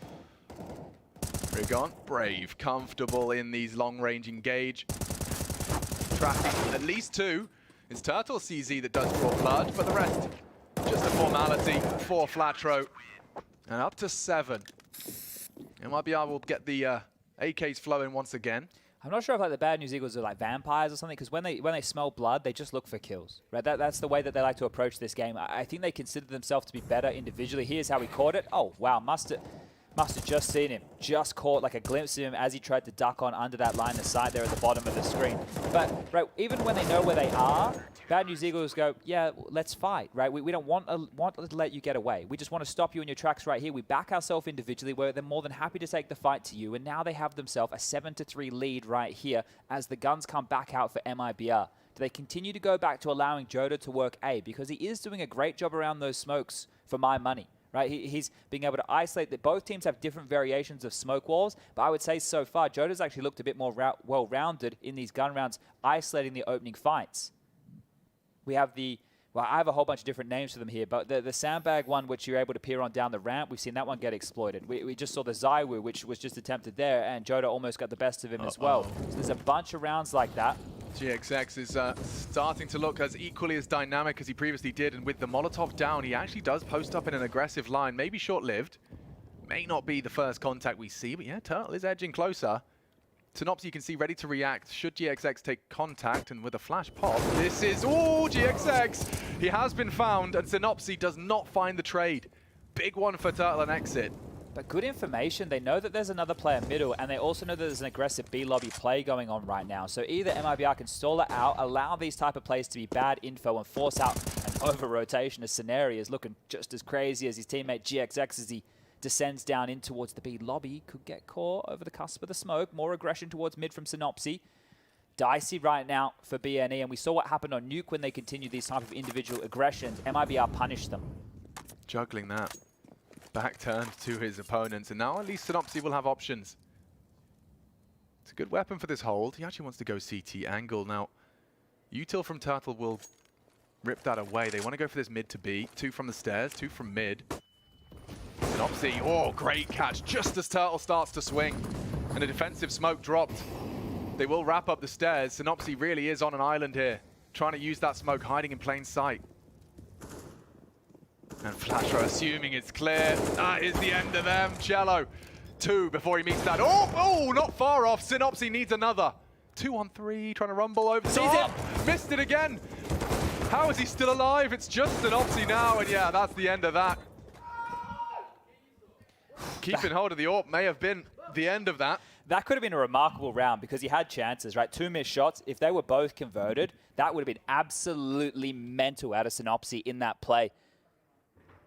It's all started with the opening on GXX aggressive in mid. Synopsy was doing his best to bite on back, but they allowed that information play to come on through from the Eagles and used it against them because it was a gamble over towards the A bomb site. You saw 3 players rotate over there, and Synopsy was trying to deal with mid and B on his lonesome. The rotation was quick, it was fast. Looks like a missed smoke here for the CTs, Alex. Yeah, and let's see what that leads to. There is a gap. Jota safe and sound unless he does put his head across. Wow, wowzers. Synopsy ready for the woody spray, or rather peek. More chip damage done. Yeah, significant damage. MIBR though, 4, great. 5 sounds a whole lot better, and already seems like ramp control is still firmly in the hands of BNE. They've got 3 here. GXX floating back now. Smoke check. I count 2.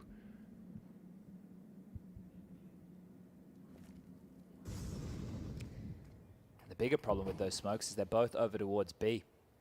If it is an A hit right now, no more ways, feet spotted, and you can see just not aware of how to play around these smokes. They've been picked off a couple of times, the 2 of them, Flatro and Synopsy here. So MIBR, good at playing around this ramp control.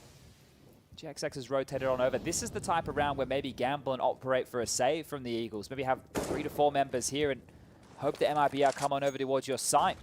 They're relinquishing control once again as they continue to make it look like their intent will be A.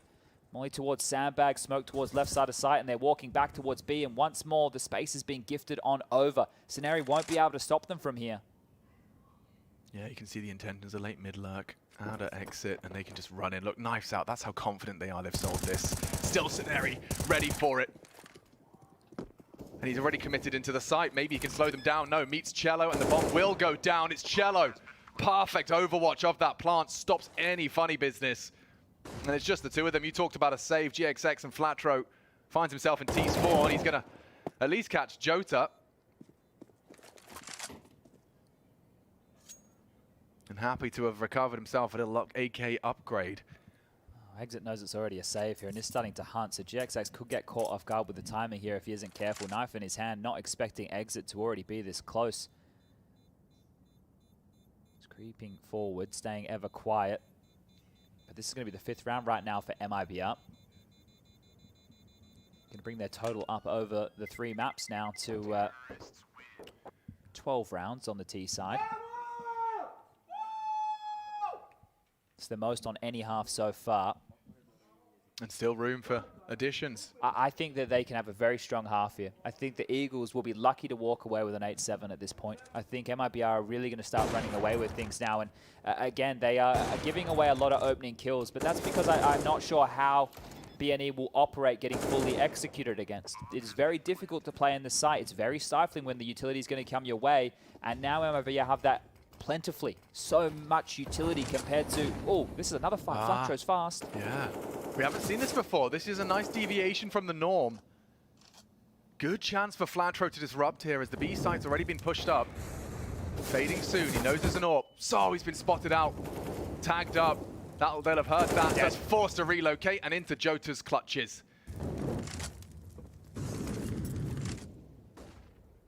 GXX walks straight on into Turtle. A nice angle for exactly that. Now Jota at least does get taken down, but I mean, MIBR, they can regroup. They know they're only up against lighter buy. Yeah, Woody's playing this one well. He's actually rotating very well across the map here. And the fact that it was both of those saved rifles gone already, this one is done. Called this one 6. MIBR just methodically crawling across the map here. And this is starting to look really tidy from them. They're understanding the rotations. They're understanding the pressure points once they make a kill. And unfortunately for the Eagles, they're rotating on over to gamble on sites. There it is. But it's the wrong site every time. They've been out of position in these 4v4s or these mid-round scenarios. So for the Eagles, they really are going to be hoping to grab one more on the way out the door here, because this could be 5 consecutive rounds. It's 3 on the trot right now for MIBR. The buyback in is light on for the Eagles again. No GXX AWP. Lacking incendiaries, lacking smokes on several players here as well. Flashes aren't there to initiate early fights. They literally have 2 flashes right now, and that's on Scenario, who plays over towards B. How are you going to flash and fight that A ramp like most teams do? It is again Scenario that has to deal with this early MIBR pressure B. They really have delivered in the capacity on that B side. They went for a 2-man mid-hold here. Nade right on his back pocket. And this mid-hold is about to be tested. Nice jiggles already from Turtle, but quick out of GXX, and they may perhaps neglect to clear out Rigon. They heard that retreat. Woody's posted up for the re-peek, but at least the information is nothing more to be concerned about in middle. Slowly and silently, they look to reposition. Still problems here for the Eagles, right? They are a little bit lighter on in that util department. They've been a bit more reserved in the util department here. You can see holding on to 3 smokes, and we have a minute mark left. They haven't just played this one-way game towards the ramp, so finally a bit of an adjustment in how they want to defend this side of the map.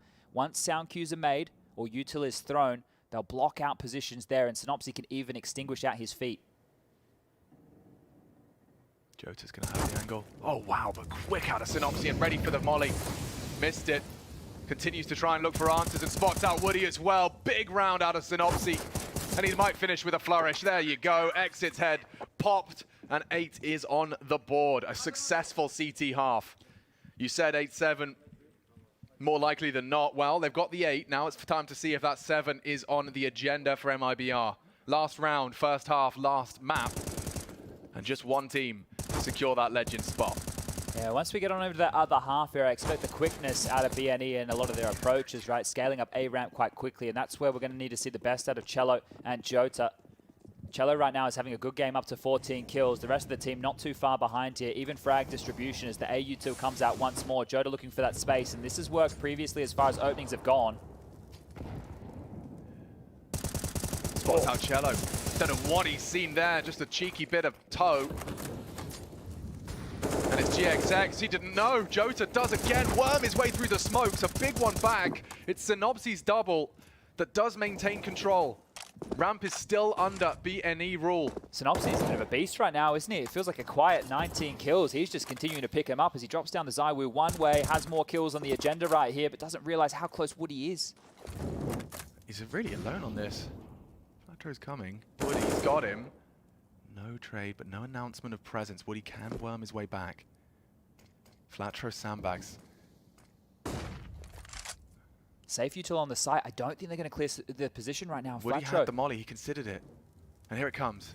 Flatro. Oh, loses his head. MIBR, hot pursuit of the 7th now. And look at Rigon. He just wants to fight. Oh! He just wants to brawl, and he takes them both down. It's up to Woody to come up clutch now, and he's got time, but he hasn't got any health. It's Rigon with a triple. And they will leave with 9. Convincing case to close. You're right, Synopsy, a quiet 19, very much at the top of the table in the server. We're following that. Cello on 14 for MIBR. And Rigon just on the tail end of that with 13 of his own. Nice triple to close. The Eagles play such a frustrating style of Counter-Strike. MIBR are playing it by the book, and then he just decides at 40 seconds to push on out and take 3 fights. It's like, well, we pushed you back, we found the kills, we've dealt with your aggression, we've dealt with your smoke walls, your one-ways, all of the geeky stuff, and then you just do this? It must be so frustrating for MIBR to be dealt that, and you can see the odds right now saying to favour the Eagles ever more, but a pistol round right now for MIBR, and we could be looking like a scoreline of 9-9. This one's not done just yet. Legend stage hopes and dreams on the lines here for these major debutants. Kit 2 flashes for Woody, the rest into Kev. Smoke and a flash for Scenario, P250 for Rigon. Two-man mid-hold to try and deny any of this early space that Synopsy is trying to grab with the rest of his team headed over towards B. You can see these flashes are going to be a large component of the defense of B. And he gets the info, waits for the flash, and exit ready to re-peek. Already it's actually Turtle that takes down the star of the show. Eagles down to 4. Another drops away. They've got all the bodies here. Oh, and it is an absolutely perfect pistol. MIBR looking to get both of them here. And that'll do nicely. Clean slate as the 7th secure. And you talk about 9-9. It looms. We saw the force by wars, of course. It's been done once. Can it be done again? They were trading blows right in the early doors of our first half, and they're going to try it again. And I think this is where the Eagles do their best work, when it's these type of rounds and the economy hasn't been established just yet. Look how much utility is lacking from MIBR to stop fast Tech 9s. If they can find an avenue of assault right now where they're not running through a Molotov, might be a great opportunity for the Eagles as they lob some nades up quickly here, not going to find a lick of damage. Oh, Rigon puts his name in the feed and taking a little bit of a leap as it's already having the wind sucked out of the room. Look how quickly they poke and prod at the entire BNE squad. Upon the next glance, it's all gone, but look at the corpses littering the ramp. That was perfect for the round to get out of control, right? The Deagle opener, that's what you look for right here, but they just shut this one down. Joda's gone sure, but Cello, he's still alive. 3 for him, 1 for Woody. Now it's just Scenari, 68 points of health and a dream. He's been good in the clutches, but this time he doesn't have space to work with.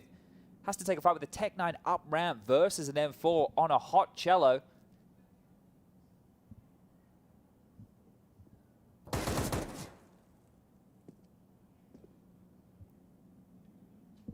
round changes right now for Scenario. It's no longer about just picking up a victory here. It's seeing if he can do any damage whatsoever. Takes the fight, gets the kill, grabs one, 45 seconds. Not ready for this though. Woody immediately takes the place of Cello. Exploits the expectations. Scenari thought he just forged a little bit of a room to maneuver. So just be the one M4 he forces the rebuy on. We get to see that rig on Deeg, so there's 2 rebuys. Here it comes. Bang. Wallop. Yeah, you think when you get that opening like that, you can actually spiral a bit of control, but not accounting for the sandbag position. I love it when you know that there's unlikely to be a Molotov coming your way. It's a good safety net position to deal with buys exactly like that. And they will be able to rebuy with no dramas, but trying to keep it a little bit threatening, investing what they can here, the Eagles. Couple of P250s at Deagle, some light Utah this time round, just stalling out across the map. They limp out a one-way smoke towards A. Well, knowing them, drawn like a moth to a flame, the smoke has landed, and of course the pistols get ever closer. Turtle, they're coming. Oh, he's already done a lot of damage. He will be forced to get out, but you can see the support if network was there. Where's Woody? Dropped off. Flatro will get the M4. There's Woody delivering on the CT cross. Very reactive, this CT side of MIBR. Quick to attend to the situation. An opportunity goes awry. 2 in CT. They weren't ready for that. Perhaps Cello could got caught out. The Deagles are present. Woody close quarters. Nice out of GXX to keep those frags coming, but just these pistols. Flatro so low and will go lower. No bomb plant. Couple of kills, same story as the previous, and the scoreline now sits as a dissatisfied German, 9-9. Yeah, this is beautiful stuff right here to get back in here. That was such a sketchy round, and I think it was the flash that came on over that caught Woody there late as Turtle tried to scamper away. His spray got a little bit sketchy. I think he knew what a death there would have meant, but they were able to rotate on over quickly and deal with that, but this is where the business begins. AKs are out. What's the approach of the Eagles here? Gap smoke thrown from GXX. Looks like a bit more of a default spread as 1 towards ladder and 1 towards A. Babysitting B as well, allowing the CTs to use their early utility here to deny. Synopsy immediately looking for a fight on that extinguish, and Scenari, he's going to throw out util to keep this A bomb site under pressure.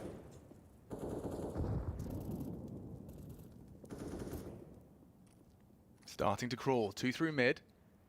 Others spread rather default. You can see he's lining up for a potential boost, but could just be for util. Wow, So barrage many of flashes. flashes. How many are left? 3, grand total. And there's one of them gone. Now the util arrives, and you can see that it's going to start getting a little bit of panic stations. Look at the CTs immediately starting to react out of A. Feels like a mid to B, is a mid to B. Angle from exit's great, should be going down, and it's Sceneri to provide the trade. Big one from Sceneri. 2 frags. It's Woody to try and respond. The smoke fading shortly. Synopsy in a power position, and the rotate held by Flatro. This has to be an Eagles round. Has to. Spotted out, forced off. Now they can access towards Synopsy's angle. You can see Woody with the potential strafe. Synopsy's ruled it out. He has GXX to kind of bodyguard that. Very loud about this. Synopsy does choose to take the engagement. Confirms his position, but I think they want to save. And they will start to recede. The time just a little too light, and so BNE will edge ahead.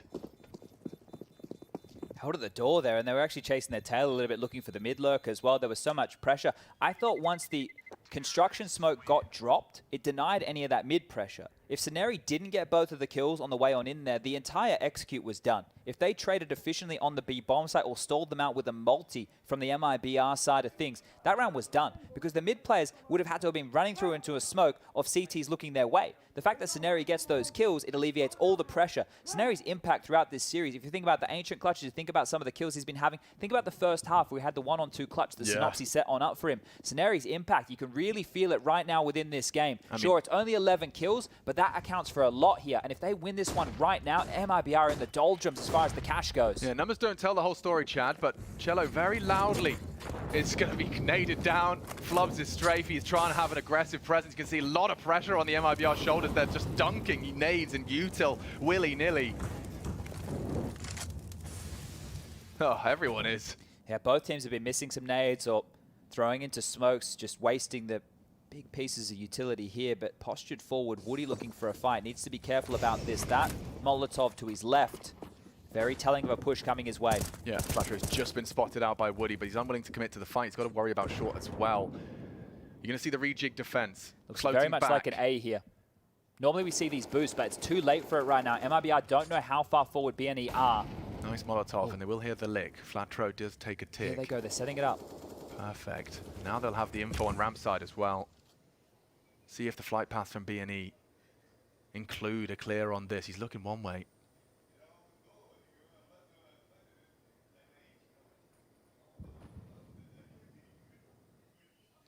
.35 now. MIBR are going to have to get a wriggle on. You can see the wriggle on lining up one side of the smokes, and this is going to be the question mark. Oh, they just dismounted. They're starting to rotate. They think it's B. They think it's B. Okay. Cello sticks around. Flatro still takes him down as they were caught in mid-round. And oh, that's a big push out of Woody. Gets nothing done. It's Jota trying to delay the plant, but Sceneri is punching in the numbers.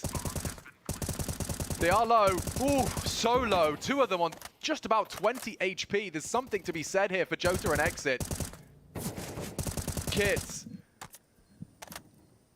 Bomb half gone. GXX is going to be the contingency. He's been going to be spotted out there just over the edge of the smoke. GXX doesn't have to move. He has to just stay alive to deny. The rest, it's Flatro, Sceneri. They can lay their life on the line, and already you can see time is just not on their side. They'll back away. And another success for BNE, taking it, alternating sites. First B, now A. MIBR running away. And safe and sound on the edge of that. So, we're really getting to the business end of Vertigo. Yeah, we were talking about the positives of Nuke and turtling on up and playing a little bit more passive. In this situation, think about what just happened there as like Inferno without banana control and out top mid control. Because the fact that a player was up towards Tetris box, Synopsy over towards B, was able to get flashed on in and take a fight, that drew the rotation immediately because there was no information at A. They had none, right? They didn't see anything. They didn't hear anything. It was very quiet. There wasn't even a little poke. They didn't catch a head. They didn't catch a barrel. They didn't catch a single lick of information. And the last timeout called again from MIBR. We've been asking for more from BNE.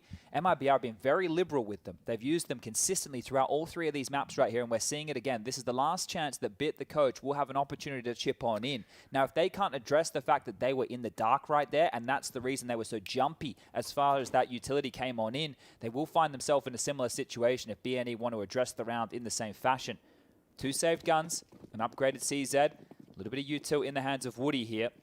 The amount of times we see Woody with a nade in his hands and not a gun, it's more often than not. It's to get across, and it's accounted for. Synopsy will wade them back. Yeah, it's exits AK that's going to be threatening. Nice catch, but immediately straight back through the boards. Exit makes that AK known. Jota has his rifle towards the sandbag position, and it's currently got full control of the ramp. I say that with bated breath. The scenario goes walkabouts.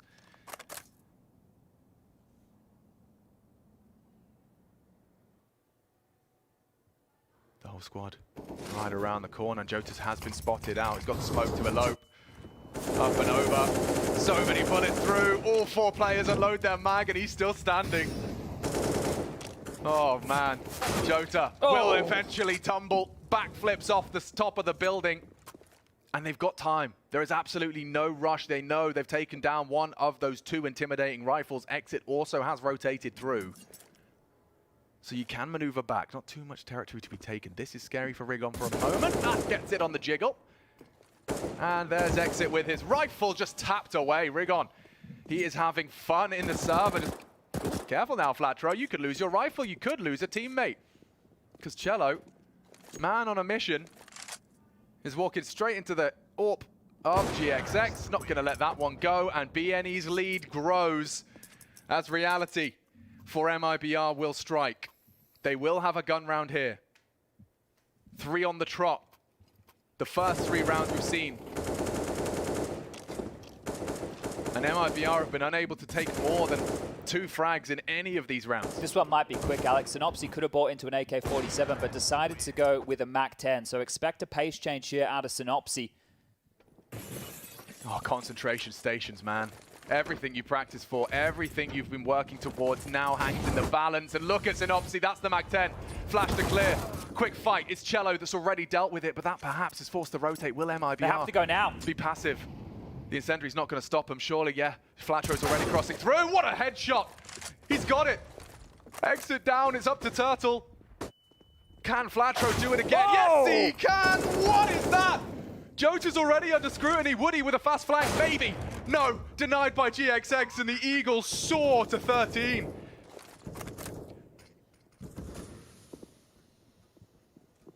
Nice angle for Rigon. And it still doesn't win the duel. Big stuff from the Bad News Eagles.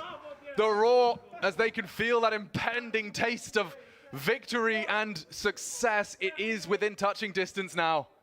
It's going to feel very hollow over there for MIBR right now. 2 massive shots for Flatro right here, just instant on the second. The presence of Synopsy in some of these rounds, just the fact that he is running in or selling a fake, it is doing wonders right now for the Eagles. 3 more rounds required up against a light purchase here. Cello has gone for a Hero M4 to try and get something out of this. Needs to find some traction as Rigon. He has been fantastic, the mechanical ability of this Swissman.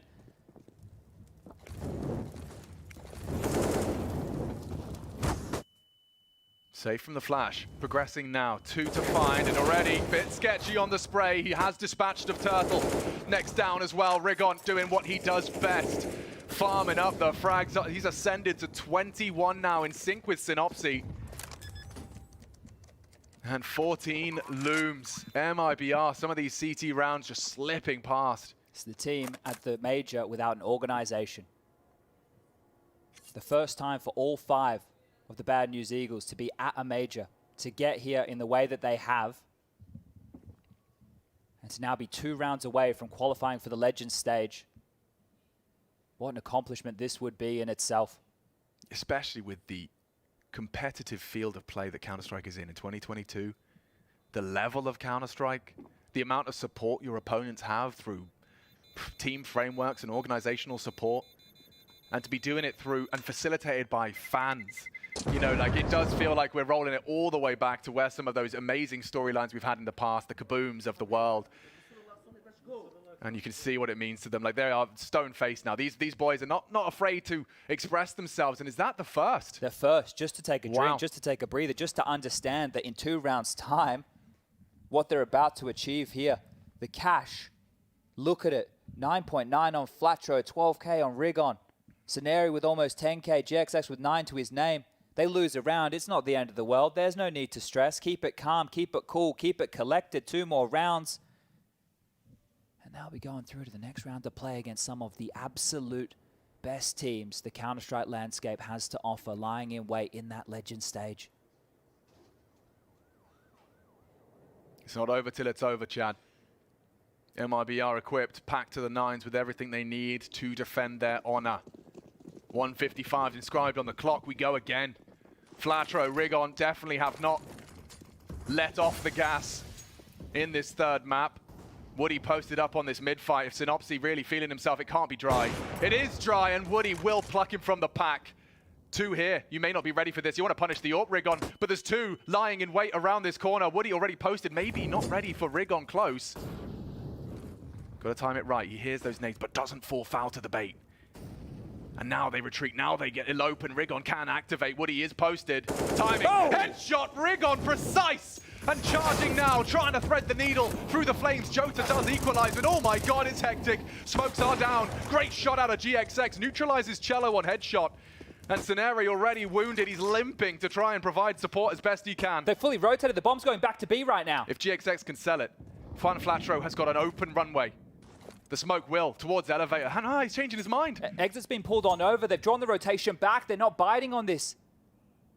They think it is going to be B. 1 back to construction, 1 towards heaven, 1 towards B. They've strung out the defense right now. This is perfect from the Eagles. If Scenario could just push up as much as he can, take the space while the Soto, he has no idea what lies around the corner. And Scenario is going to clear such a path. And Jota can strike.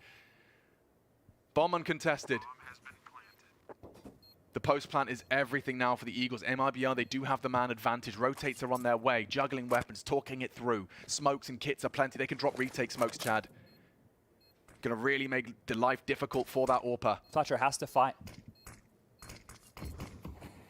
And GXX is getting close to deny that plan. Flatro does find the first, but it is onto GXX, looking for impact. He's lined up for the knife. Lined up and ready to strike. What are you doing? Goes to the left and the right. They are on it, and that's 10. A bit of a heartbreaker. He was so close to it, and Turtle gives him a taste of his own medicine. AWP retrieved in good measure. And MIBR extend play. Trying to keep themselves loud over here, but you can see it's stressful moments right there. The fact that they get so strung out, you can see Cello hand pressed to the face in that moment. And this is dicey. GXX was hoping to whittle down the clock as much as he could here. Didn't want to give away the maneuver he was going for. So low on HP. Had to hit this one and just can't. Cops a knife for his trouble right there. And Turtle showing him how it's done. Saves that AWP and gives it back to Woody, who found it open for them in the previous. Could that be the key to success right now for MIBR? Woody activating on this big green. There are angles to peek into that boosted spot. GXX posted up to provide support on short. Cello heading towards the Zywoo. That's the angle, and Woody does bait the shot, lives on. AWP confirmed ramp. Molly will deny. Nice tickle on the nade, but with that Molly as the smoke fades, that's actually very nice from the Eagles. It should at least mean they can focus their attention on Woody. Flashes rain in. Nothing initially. It's likely to be an AWP v AWP here. Over the edge of the smoke is the rifle spray. Jota backs away on the reload.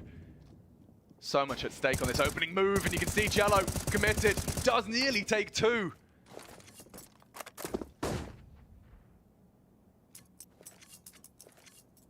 Got to stomach a disadvantage early now for the Eagles. So close, yet so far. MIBR have definitely found their voices. Yeah, and retaining that space over towards A is huge. The fact that they still have A ramp info, they can rotate and bolster B to help exit out. Got it. Yeah, spots him out. More damage done. They really got nothing going on. Exit unwilling to commit to an aggressive maneuver when he's got this advantage. Forced in by the flames, and it is the end of him. Two more here. Oh no, GXX has got him. It's got to be Jota. He does find the first. They are low. Turns the flash. Flames on his feet. He has to find something. It's more from Scenario. The impact fragger. Now they have the advantage, and Rigon's ready. It's just Cello. 15 looms. Great flash. Caught out. Sceneri can't finish. Can the clutch come through? Cello 3 in the round, looking for his 4th. GXX will not be caught out with the AWP this time. No knife hijinks. Bomb is half gone. Likely on quad side. Using that smoke is Cello. Gives him a sound cue. GXX has got that luxury now. Can jiggle, can play. And there's Cello. Oh! There's the fight. Misses it initially. Running out of time, though. And that should be it. 15 to break B. Turning this one around. Turning it on its head. BNE. 1 round away, chat, from the Legend stage.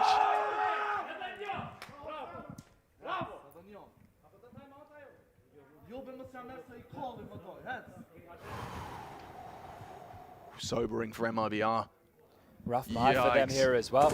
And this is the thing, they knew they won out the A-round fight. They sent them towards B. They had 3 players here on the site. But the key to BNE this entire time, this entire series, is their pack mentality and their trading. They're individuals. You lose one, well, you can't stop them all. Oh my God. 3 MP9s, it's going to be a fast B. It's very quick. He held it by the flame. Don't have to overcook it here. 4 leaning B early. It's Synopsy the exception. He's walking out mid now. A lot of control. He's already taking finds towards construction. Got nothing to report. Bit of flag damage there. Rigon eats it. Lots of pressure. Look at this gap. Whoa. Huge gap. I think the hesitance of Cello could come back to haunt him. He turns away. Just as Synopsy slips so many targets. Got Jota down. Synopsy has gotten under their skin. Behind enemy lines to be addressed now. Cello pulls us back into an even keel. Just on the edge of the smoke. Rigon, GXX both posted. Doesn't have the vision, doesn't have the info, but sprayed nonetheless. It's Flatro. 2 clicks of the mouse for Eagles to realize the Cinderella story, to find that glass slipper, and to shatter it was Cello. He's gone. It's only Woody up against an AWP. Flatro's done it, and so have the Eagles, soaring to the Legend stage. Magnificent. There isn't a human being that cannot empathize and celebrate with them. Look at their faces. It says it all. It brings a tear to a grown man's eye. This is what it's all about. This organization has come all the way. This